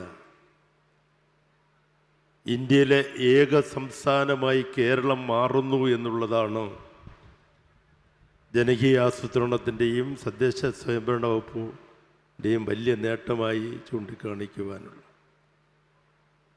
ദാരിദ്ര്യമില്ലാത്തൊരു നാട്, ഒരുപക്ഷെ ലോകത്തിൽ ആദ്യമായിരിക്കും കൊച്ചു കേരളം അതിന് മാതൃകയായി മാറുന്നത്. ഇന്ത്യയിൽ ദാരിദ്ര്യയുടെ കണക്ക് 20% പട്ടിണി കിടക്കുന്നവരുടെ നാടായി ഇന്ത്യ മാറുമ്പോൾ അതിൽ വ്യത്യസ്തമായി നിൽക്കുന്ന ഒരു തുരുത്ത് പോലെ നിൽക്കുന്ന സംസ്ഥാനമായി കേരളം മാറുന്നു എന്നുള്ളതാണ് ലോകത്തിന് മാതൃകയായി കേരളം ആ പട്ടിണിയില്ലാത്തവരുടെ നാടായി മാറുന്നു എന്നുള്ളതാണ് ഏറ്റവും വലിയ സവിശേഷത. ഒരാൾക്ക് പോലും വീടില്ലാതെ, അന്തി ഉറങ്ങാൻ വീടില്ലാത്ത ഒരു നാടായി കേരളം മാറില്ല. അതിനുവേണ്ടിയുള്ള പരിശ്രമമാണ്, പൂർണ്ണമായുള്ള പരിശ്രമം കേരളം നടത്തുന്നു. എല്ലാവർക്കും കുടിവെള്ളം ഉണ്ടാക്കി കൊടുക്കാനുള്ള പൂർണ്ണതയിലേക്ക് കേരളം എത്തുന്നു. സമഗ്രമായ വികസനത്തിൻ്റെ ഒരു ലക്ഷ്യത്തോടു കൂടി ഒരു ഐശ്വര്യമുള്ള കേരളമാക്കി കേരളത്തെ മാറ്റിയെടുക്കുവാനുള്ള ശ്രമമാണ് ബഹുമാനപ്പെട്ട തദ്ദേശ സ്വയംഭരണ വകുപ്പ് മന്ത്രിയും മുഖ്യമന്ത്രി ശ്രീ പിണറായി വിജയനും ഒക്കെ ചേർന്നുകൊണ്ട് ഈ നാട്ടിൽ നടത്തിക്കൊണ്ടിരിക്കുന്ന വികസനം. ഒരു ചെറിയ കാര്യം കൂടി ചൂണ്ടിക്കാണിച്ചുകൊണ്ട് ഞാൻ അവസാനിപ്പിക്കാം. നമ്മുടെ നാടിൻ്റെ വികസനം തദ്ദേശ സ്വയംഭരണ സ്ഥാപനങ്ങൾ, പഞ്ചായത്ത്, ബ്ലോക്ക് പഞ്ചായത്ത്, ജില്ലാ panchayat, municipality, corporation, MLA fund, MP fund, വിവിധ ഡിപ്പാർട്ട്മെൻറ്റുകളുടെ ഫണ്ട്, ഒരുപാട് ഫണ്ടുകൾ ഈ മേഖലയിൽ നമ്മൾ വികസനത്തിന് വേണ്ടി ചെലവഴിക്കപ്പെടുമ്പോൾ ആ വികസനങ്ങളുടെ ഫണ്ടിൽ ഒരു ന്യൂനത എനിക്ക് തോന്നിയത് അതൊരു ഇൻ്റഗ്രേഷൻ്റെ കുറവുണ്ട്. അതിൻ്റെ ഒരു സംയോജനത്തിൻ്റെ കുറവ് ഈ മേഖലകളിൽ വരുന്നുണ്ട്. ആ ഇൻ്റഗ്രേഷൻ കൂടി നമുക്ക് പൂർത്തീകരിക്കപ്പെട്ട് കഴിഞ്ഞാൽ സമ്പൂർണ്ണ വികസനത്തിൻ്റെ നാടായി കേരളം മാറും. നാളെ കേരളം വലിയ ഒരു സ്വപ്ന ഭൂമിയായി മാറുന്ന കാഴ്ച നമ്മുടെ മുന്നിലുണ്ടാകും എന്ന് മാത്രം പറഞ്ഞുകൊണ്ട് എല്ലാവിധ അഭിവാദ്യങ്ങളും രേഖപ്പെടുത്തുന്നു ഞാൻ അവസാനിപ്പിക്കുന്നു. എനിക്ക് എൻ്റെ ഹൃദയം നിറഞ്ഞ അഭിവാദ്യങ്ങൾ. Thank you, sir. Next, I would like to invite Additional Chief Secretary, LSGD, Srimati Sharda Muralidharan IAS for the comments.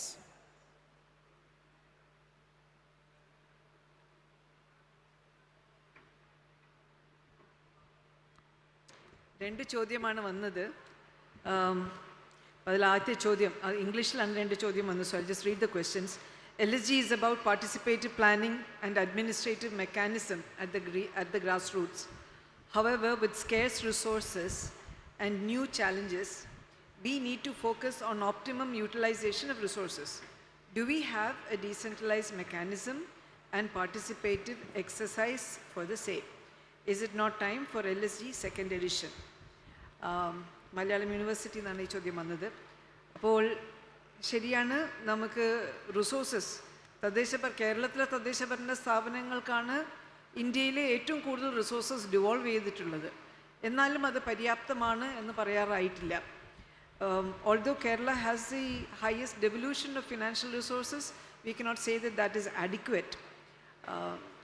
Therefore, there is a very strong need for the local governments to be able to raise much more resources than they are doing currently. They have to also improve the quality of resources that they are able to generate. And we need to perhaps also look at non-traditional ways of generating resources. So, ഇതിനുള്ള decentralise mechanism ഉണ്ടോ? ഇപ്പോൾ തന്നെ ഉണ്ട്. Participatory exercise ഉണ്ടോ? പേര് തന്നെ ജനകീയ ആസൂത്രണമാണല്ലോ. So do we have a decentralized mechanism? Yes. And participatory exercise, of course, because the name of our planning process itself is participatory planning. But yes, it is time for a second edition. It is time for us, because 25, 27 years is a long time. We need to, and things tend to get stagnant, and it is time to break it and rethink and reimagine decentralized governance. Second question, why the care economy is excluded in the women empowerment strategies in Kerala? Why is Kudumbashree not providing laborers to solve the care economy issue in Kerala? Why, after implementing a number of women empowerment strategies, work participation of women is not increasing? Why are educated women excluded from the women empowerment program? Why is local development not included in our curriculum? This is also Malayalam University nana ee ചോദ്യങ്ങൾ വന്നിട്ടുള്ളത്. ഒന്ന്, സ്ത്രീകളുടെ ശാക്തീകരണ പരിപാടികളിൽ നിന്ന് care economy exclude ചെയ്തിട്ടില്ല. അത് ശരിയല്ല. Because in the, Mr. Sajith അവതരിപ്പിച്ചപ്പോൾ തന്നെ he was talking about perhaps the most difficult care to be provided at all, which is care that is given to families with mentally challenged children. അതും തന്നെ കുടുംബശ്രീയുടെ ഇനിഷ്യേറ്റീവിൽ തന്നെയാണ് നടന്നിട്ടുള്ളത്. എന്ന് മാത്രമല്ല, house keeping services ആയാലും services സെക്ടറിൻ്റെ അകത്ത് കുടുംബശ്രീയുടെ ഇൻ്റർവെൻഷൻസ് ഇതെല്ലാം ഉണ്ട്. സമയത്തിന് പരിമിതി ഉള്ളത് കൊണ്ട് നമ്മൾ ഇതൊന്നും പറഞ്ഞില്ല എന്ന് മാത്രം. Since we did not have time, we did not mention this. So, is Kudumbashree, yes, it's not, Kudumbashree is not providing labor. Kudumbashree then is forming societies and organizations that can actually provide care services. And this is also something which the local governments themselves are doing. As you know, we have perhaps the most strongest communitized palliative care system, not only in the country, but of the kind which is not seen anywhere else in the world. Why, after implementation, work participation? So work participation ഒരു complex ആയിട്ടുള്ള ഒരു വിഷയമാണ്. സ്ത്രീകളുടെ പങ്കാളിത്തം വാസ്തവത്തിൽ കൂടിയിട്ടുണ്ട്. അത് maybe it is a format of questions and it is not reflecting in the way ഇതാണ്. അപ്പോൾ ഈ വർക്ക് പാർട്ടിസിപ്പേഷൻ തന്നെ സ്കിൽ സെക്ടറിലാണോ അൺസ്കിൽ ലേബറിലാണോ എങ്ങനെയാണ് ഇത് കൂടുന്നതെന്ന് വെച്ചാൽ, ഇപ്പോൾ സ്കിൽ ലേബറിൽ നല്ലൊരു പങ്കാളിത്തം സ്ത്രീകളുടെ വകയുണ്ട്. Skilling programmes are targeting women.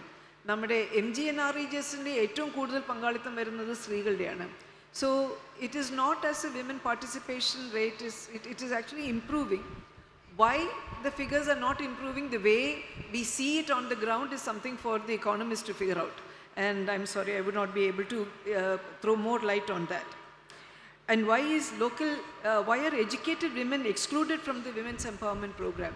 No, they are not excluded. In fact, if you look at this, Kudumbashree has been a conduit for women empowerment coming in the political system.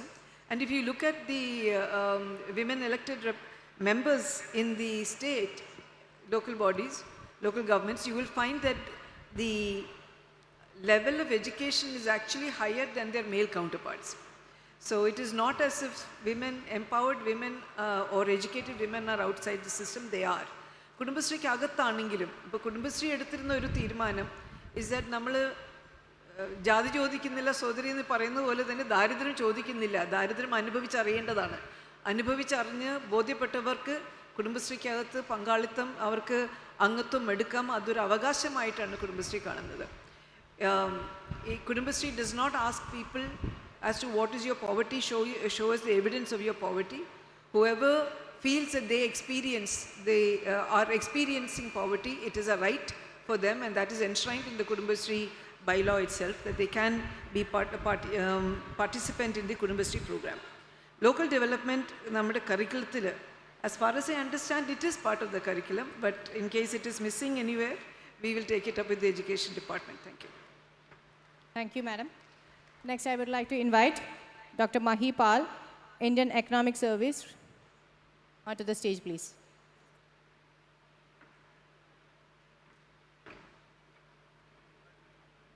Thank you, sir. Honorable Minister, dignitaries on the dais, dignitaries of the dais. We are today because in the past, in the big bag way, the political decision was taken about the decentralization. For future, I would like to suggest that instead of talking about the funds, functionaries or other things, and hand-holding, etc., I may like to suggest to establish the district government at the district level, where the certain functions will be devolved in the local stock and barrel, and from there at a sub-district level, again using the subsidiary principle, so that a political decision in decentralization is required. Thank you very much. Thank you, sir. Next, I would like to invite Jiju P. Alex onto the stage for answering the questions.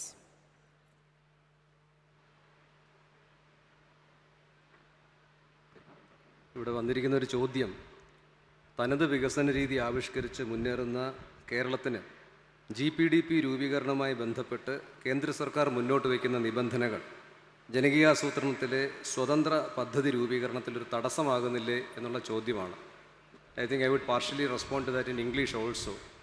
As you know, Kerala has got a very unique process of formulation of their local plans, and that is a process which is time-tested, which has evolved from deliberations in the Gram Sabha through development seminar, examination by the local governments, and then a final approval by the district planning committee, which has been proved to be very effective. And also we have been able to bring in new changes in this process from time to time based on the requirements of the people and the local governments.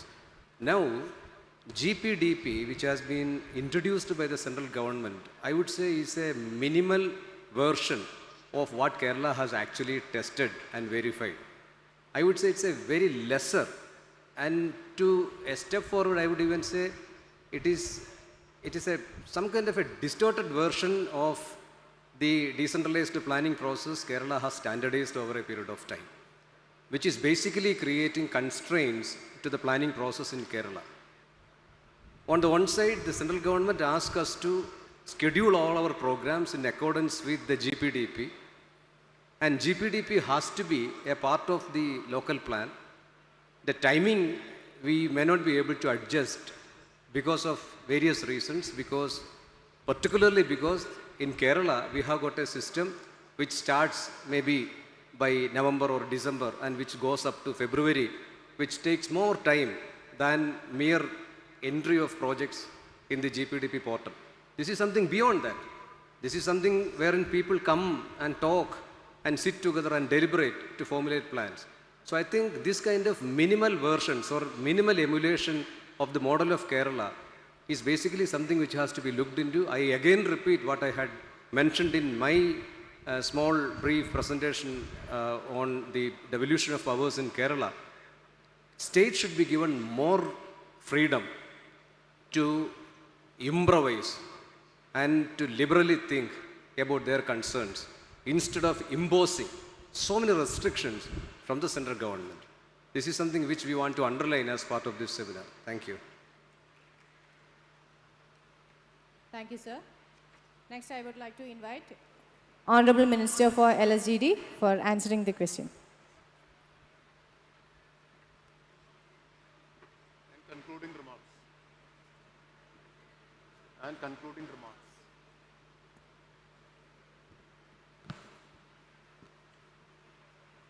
രണ്ട് ചോദ്യങ്ങളാണ് എന്നോട് വന്നിട്ടുള്ളത്. അതിലൊന്ന് ഗ്രാമസഭകളിലെ ജനപങ്കാളിത്തം കുറഞ്ഞു വരുന്നതിനെക്കുറിച്ചുള്ളതാണ്. അത് വളരെ ഗൗരവമായി തന്നെ ഗവൺമെൻറ് കാണുന്നുണ്ട്. കുറഞ്ഞു വരുന്നു എന്നത് ഇപ്പോൾ ജനകീയാസൂത്രണത്തിൻ്റെ കാലത്തുണ്ടായിരുന്ന അതുപോലുള്ള ഒരു പങ്കാളിത്തവും ഉത്സാഹവും ഇന്ന് ഗ്രാമസഭകളിൽ കാണുന്നില്ല എന്നതൊരു വസ്തുതയാണ്. സർക്കാരിന് ഇക്കാര്യത്തിൽ എന്താണ് ചെയ്യാൻ സാധിക്കുക എന്നതാണ്. സർക്കാരിന് മാത്രമല്ല, തദ്ദേശ സ്ഥാപനങ്ങൾക്കും ഇക്കാര്യത്തിൽ പ്രധാനപ്പെട്ട ഉത്തരവാദിത്വമുണ്ട്. അപ്പോൾ ജനങ്ങളെ ആകെ അണിനിരത്തുകയും പങ്കാളികളാക്കുകയും ചെയ്യുന്ന നവീനമായിട്ടുള്ള രീതികൾ തദ്ദേശ സ്ഥാപനങ്ങൾക്ക് അവലംബിക്കാൻ കഴിയേണ്ടതുണ്ട് എന്നാണ് ഇപ്പോൾ സംക്ഷിപ്തമായിട്ട് അതിനെപ്പറ്റി പറയാനുള്ളത്. ഉന്നയിച്ച പ്രശ്നം വളരെ പ്രസക്തമാണ്. രണ്ടാമത് വന്നൊരു ചോദ്യം, യുവജനങ്ങൾ നേരിടുന്ന തൊഴിലില്ലായ്മയെ എങ്ങനെ നേരിടാം? പ്രാദേശിക തലത്തിൽ വ്യത്യസ്ത ബിരുദാനന്തരധാരികളെ അവരുടെ വിഷയത്തിലെ പുതിയ തൊഴിൽ സാധ്യതകൾ സർക്കാർ തലത്തിൽ ഒരുക്കിക്കൂടെ? യഥാർത്ഥത്തിൽ പ്രാദേശിക സാമ്പത്തിക വികസനം എന്ന കാഴ്ചപ്പാട് അതിലൂടെ ഉദ്ദേശിക്കുന്നത് നൂതനാശയങ്ങൾ, സംരംഭകത്വം എന്നിവ വളർത്തുകയും അതിലൂടെ കൂടുതൽ തൊഴിലവസരങ്ങൾ സൃഷ്ടിക്കുകയും വരുമാനം വർദ്ധിപ്പിക്കുകയും ചെയ്യുക എന്നതാണ്. ഇപ്പോൾ സംരംഭക വർഷം കേരളം കഴിഞ്ഞ വർഷം സംരംഭക വർഷമായിട്ടാണ് നമ്മൾ നടത്തിയത്. Industries Department provided the service of an intern to every local self-government institution, and with the help of Industries Department, local self-government institutions identified potential entrepreneurs, and I'm very glad to inform you that our target was 1 lakh enterprises in a year, and we could achieve 1,40,000 in a single year. An investment of more than 8,000 crores. We were able to garner an investment of 8,000 crores, and it created 2.83 lakh job opportunities. 2,83,000 തൊഴിലവസരങ്ങൾ അതിലൂടെ സൃഷ്ടിക്കാൻ കഴിഞ്ഞു. Micro, small, medium enterprises, MSME സംരംഭങ്ങളിലൂടെയാണ് അത് സൃഷ്ടിക്കാൻ കഴിഞ്ഞത്. അപ്പോൾ അത് നമ്മൾ തൊഴിലവസരം സൃഷ്ടിക്കാൻ നടത്തുന്ന ഒരു ശ്രമമാണ്. പിന്നെ അതുപോലെ തന്നെ വലിയ തൊഴിൽ സാധ്യതയും വരുമാന സാധ്യതയും ഉള്ളൊരു മേഖല ബേസ് മാനേജ്മെൻറ്റിൻ്റേതാണ്. ബേസ് മാനേജ്മെൻറ്റിനെ ഒരു ബിസിനസ് ഓപ്പർച്യൂണിറ്റിയാക്കി വികസിപ്പിക്കണം എന്നതാണ് സർക്കാരിൻ്റെ കാഴ്ചപ്പാട്. തദ്ദേശ സ്ഥാപനങ്ങൾക്ക് ആ തരത്തിലുള്ള ഒരു ഓറിയൻറ്റേഷൻ നമുക്ക് ഉണ്ടാക്കിയെടുക്കാൻ കഴിയേണ്ടതുണ്ട്. ഇപ്പോൾ ഹരിതകർമ്മസേന എന്നത് തന്നെ ഒരു സംരംഭകത്വമായിട്ട്, ഒരു സംരംഭകത്വത്തിൻ്റെ ഒരു മാതൃകയായിട്ട് മാറിക്കഴിഞ്ഞിട്ടുണ്ട്. ഇപ്പോൾ റീസൈക്ലിംഗ് യൂണിറ്റുകൾ, അങ്ങനെയുള്ള ധാരാളം സാധ്യതകൾ ഇപ്പോൾ ഉയർന്നു വരുന്നുണ്ട്. നമ്മൾ വേണ്ടത്ര ഉപയോഗിക്കാത്ത ഒരു സംരംഭകത്വത്തിൻ്റെയും തൊഴിലിൻ്റെയും മേഖലയാണ് വേസ്റ്റ് മാനേജ്മെൻറ്റ് എന്നത്. അതുപോലെ 1 ലോക്കൽ ബോഡി 1 ഐഡിയ, ഒലോയ്, അതും നമ്മുടെ സംരംഭകത്വത്തെ, തൊഴിലിനെ ഒക്കെ വളർത്താൻ ഉദ്ദേശിച്ചുകൊണ്ടുള്ളതാണ്. അപ്പോൾ ധാരാളം ചുവടുവെപ്പുകൾ ഉണ്ടായിട്ടുണ്ട്.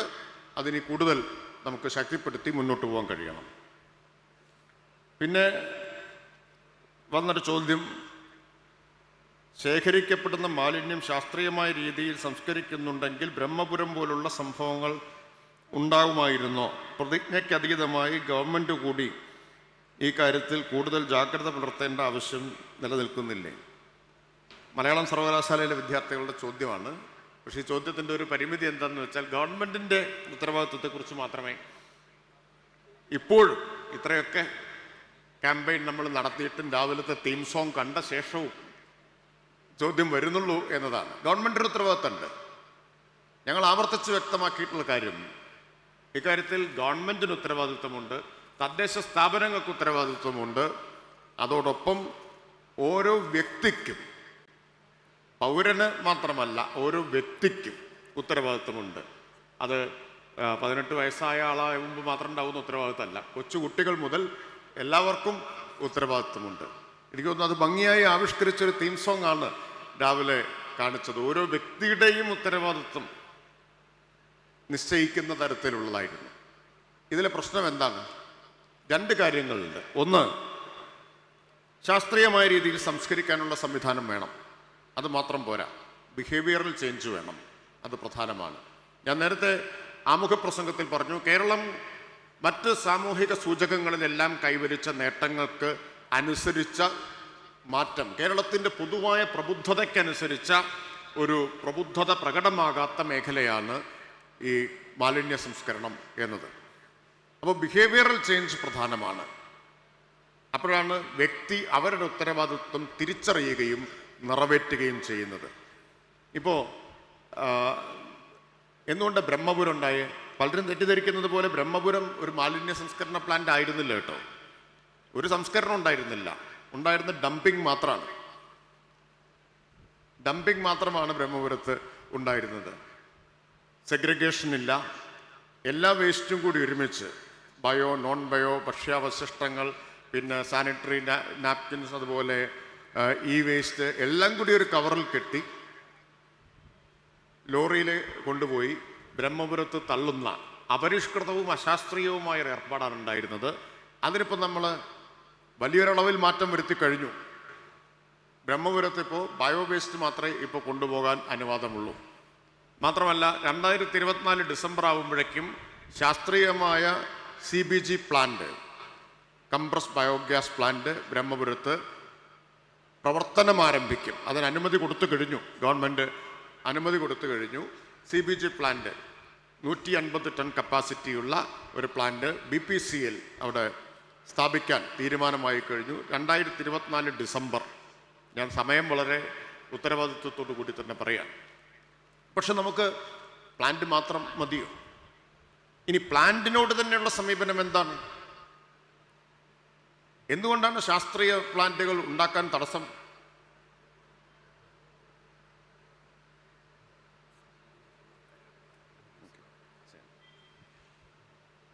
എന്താണ് പ്ലാന്റ് വരാനുള്ള തടസ്സം? തടസ്സം പൈസയല്ല, പൈസയുടേതല്ല. ചുരുങ്ങിയത് ഒരു 5000 കോടി നമുക്കൊരു വർഷം, ഈ വർഷം ഇപ്പോൾ വേസ്റ്റ് മാനേജ്മെൻറ്റിന് വേണ്ടി ചെലവഴിക്കാൻ പൈസ ലഭ്യമാണ്. ഞാനിവിടെ രാവിലെ ഒരു കണക്ക് പറഞ്ഞു. തദ്ദേശ സ്ഥാപനങ്ങൾ ആകെ പ്രൊജക്റ്റ് വെച്ചത് 1500 കോടിയുടേതാണ്. അതിന് പുറമെ 2400 കോടിയുടെ ലോകബാങ്ക് സഹായത്തോടു കൂടിയിട്ടുള്ള KSWMP ഉണ്ട്. അപ്പോൾ തന്നെ എത്രയായി? പിന്നെ SBM മറ്റുമൊക്കെ ചേർത്താൽ ഒരു 5000 കോടി, ഒരു റഫ് എസ്റ്റിമേറ്റ് വെച്ച് നോക്കിയാൽ 5000 കോടി നമ്മുടെ കൈവശമുണ്ട്. വിനിയോഗിക്കാൻ കഴിയാത്തതിൻ്റെ കാരണം എന്താ? പബ്ലിക് പ്രൊട്ടസ്റ്റ് വരുന്നു എന്നതാണ്. മാലിന്യ സംസ്കരണ പ്ലാന്റ് എന്ന് കേട്ടാൽ എതിർക്കുന്ന വിചിത്രമായ സ്ഥിതി കേരളത്തിലാണത്. കേരളം ഇന്ന് നേരിടുന്നതൊരു മാലിന്യ ബോംബിൻ്റെ മുകളിലാണ് കേരളം നിൽക്കുന്നത്. ദ്രവമാലിന്യ പ്രശ്നം, ഖരമാലിന്യ പ്രശ്നം എല്ലാം രൂക്ഷമാണ്. കേരളത്തിലെ ജലസ്രോതസ്സുകൾ പരിശോധിച്ചപ്പോൾ 84% പൊതുജലസ്രോതസ്സുകളിലും കോളിഫോം ബാക്ടീരിയയുടെ സാന്നിധ്യം കണ്ടെത്തി. 78% വീട്ടുകിണറുകളിലും കണ്ടെത്തി. പക്ഷേ STP FSTP ഉണ്ടാക്കാൻ സമ്മതിക്കില്ല. സമരം അപ്പോൾ വരികയാണ്. കോഴിക്കോട്ടെ സമരമൊക്കെ നമ്മുടെ മുമ്പിലുണ്ട്. അപ്പോൾ വിചിത്രമായൊരു സ്ഥിതിയാണ്. യഥാർത്ഥത്തിൽ കേരളത്തിൽ ആരെങ്കിലും സമരം ചെയ്യുന്നുണ്ടെങ്കിൽ, ഞാൻ കുറച്ച് കടത്തി പറഞ്ഞാൽ, തലയ്ക്ക് വെളിവുള്ളവർ സമരം ചെയ്യുക. മാലിന്യ സംസ്കരണ പ്ലാന്റ് ഞങ്ങളുടെ പ്രദേശത്തും വേണം എന്നാവശ്യപ്പെട്ടുകൊണ്ടാണ്. പക്ഷെ നിർഭാഗ്യകരമെന്ന് പറയട്ടെ, ഇവിടെ പറ്റില്ല എന്ന് പറഞ്ഞ് സമരം ചെയ്യുന്ന വിചിത്രമായ സ്ഥിതിയാണ്. അപ്പോൾ അതിൽ മാറ്റം വരണം. ബോധവൽക്കരണം അതിനെ ഉദ്ദേശിച്ചാണ് സർക്കാർ നടത്തുന്നത്. ബോധവൽക്കരണം മാത്രം മതിയാവില്ല, എൻഫോഴ്സ്മെൻറ്റ് കൂടി വേണ്ടിവരും. I'm sorry, because the question was related to waste management, challenges of this waste management. That is why I spoke in Malayalam.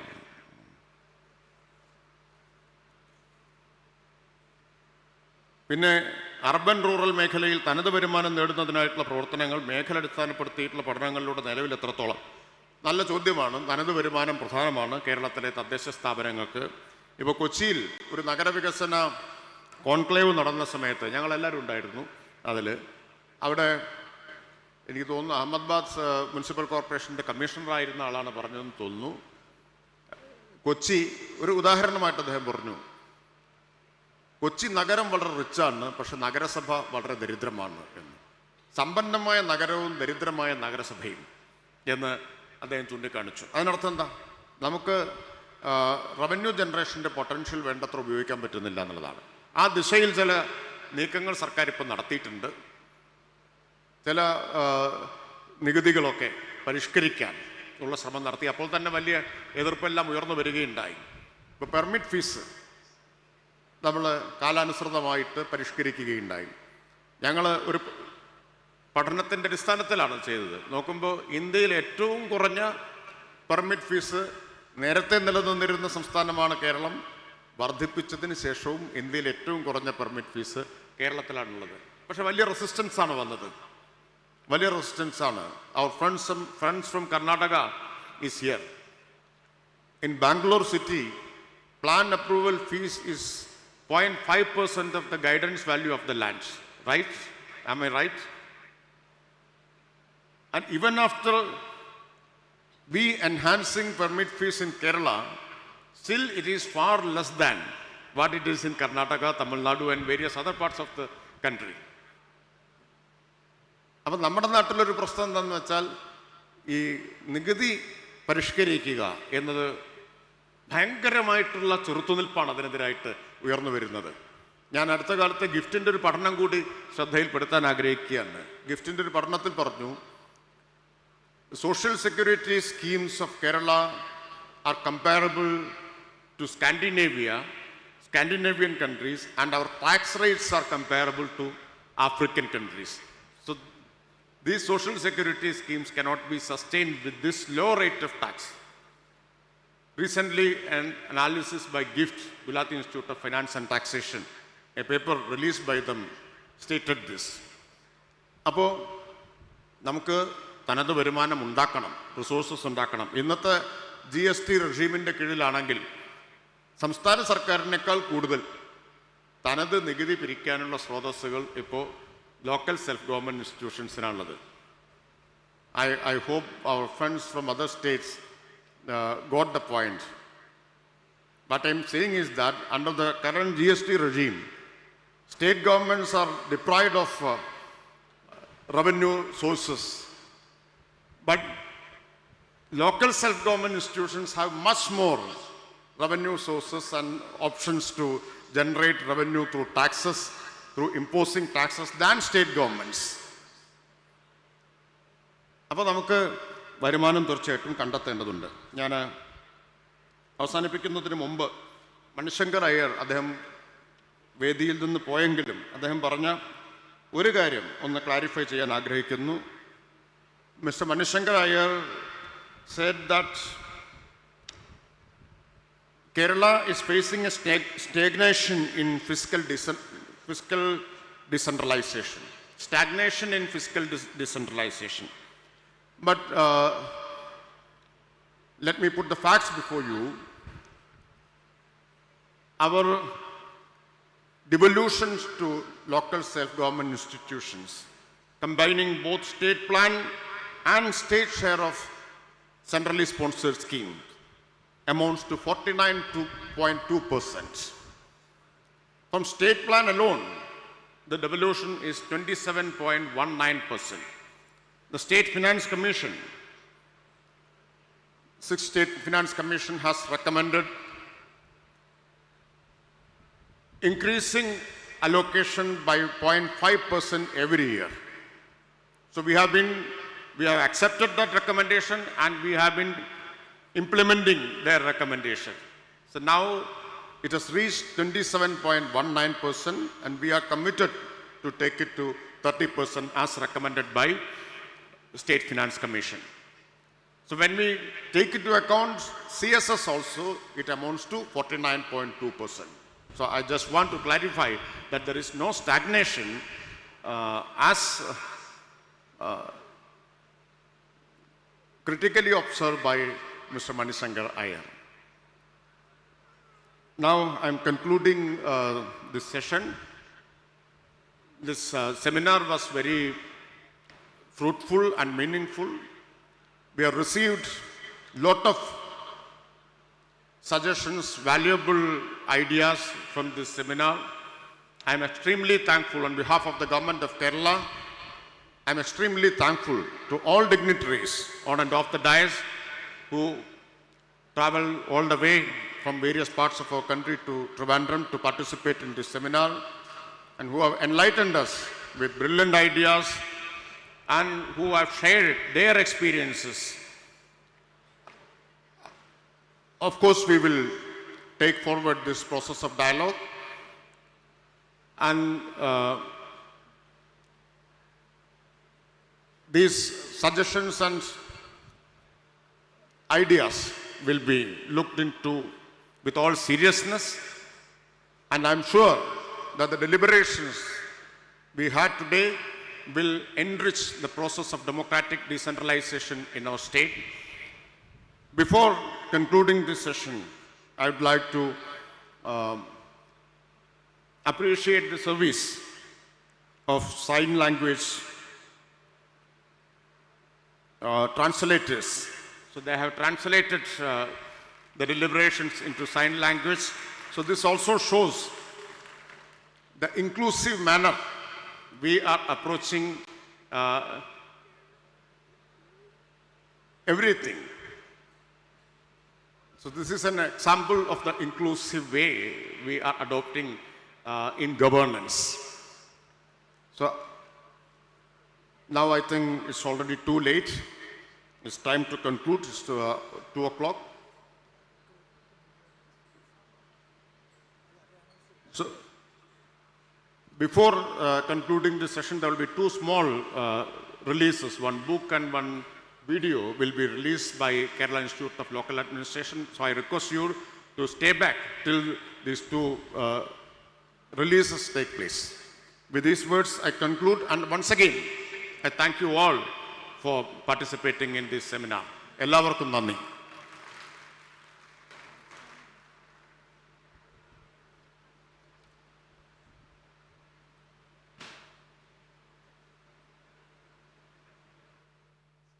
To mark the 25 years of People's Plan campaign in Kerala, KILA has prepared 25 books in which includes the research reports on impact of interventions by local government in various sectors. Today, we formally release them as a collection of 25 books on decentralization and local governance in Kerala. Requesting the Honorable Minister to release the collection and inviting all the dignitaries to join this auspicious moment. These books are available online. Please use the flyers, which has a QR code on the books. The flyer is provided in the seminar bag.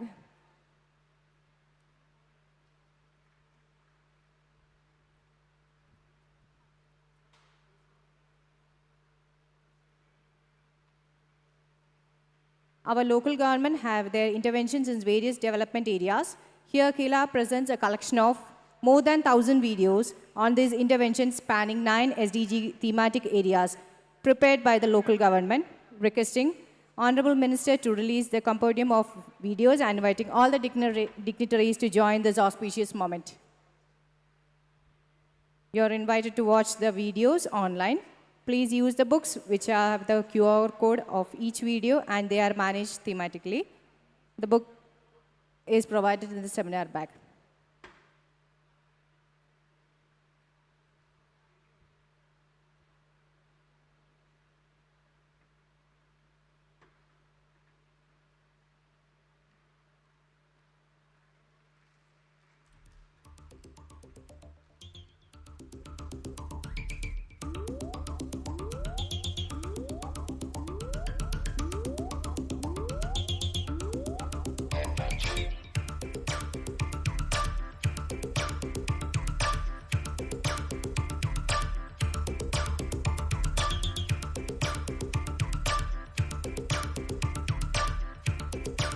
Next is the launch of KILA Bulletin.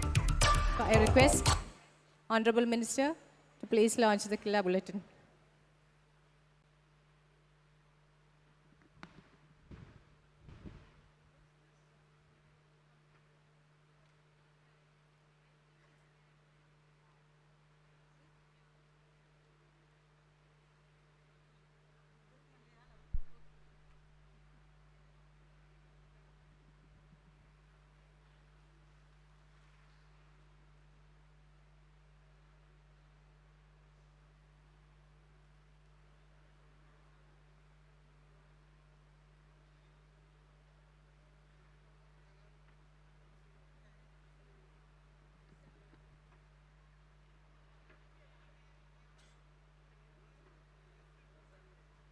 Actually, there are 2 seminars in the afternoon after lunch, which is expected to start at 2:45. That is behind this stadium, National Club and the Joint Council Hall. One is on disaster and climate action.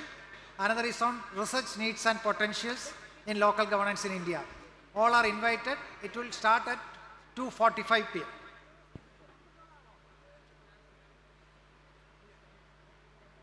So we are coming to a conclusion session, and really thank you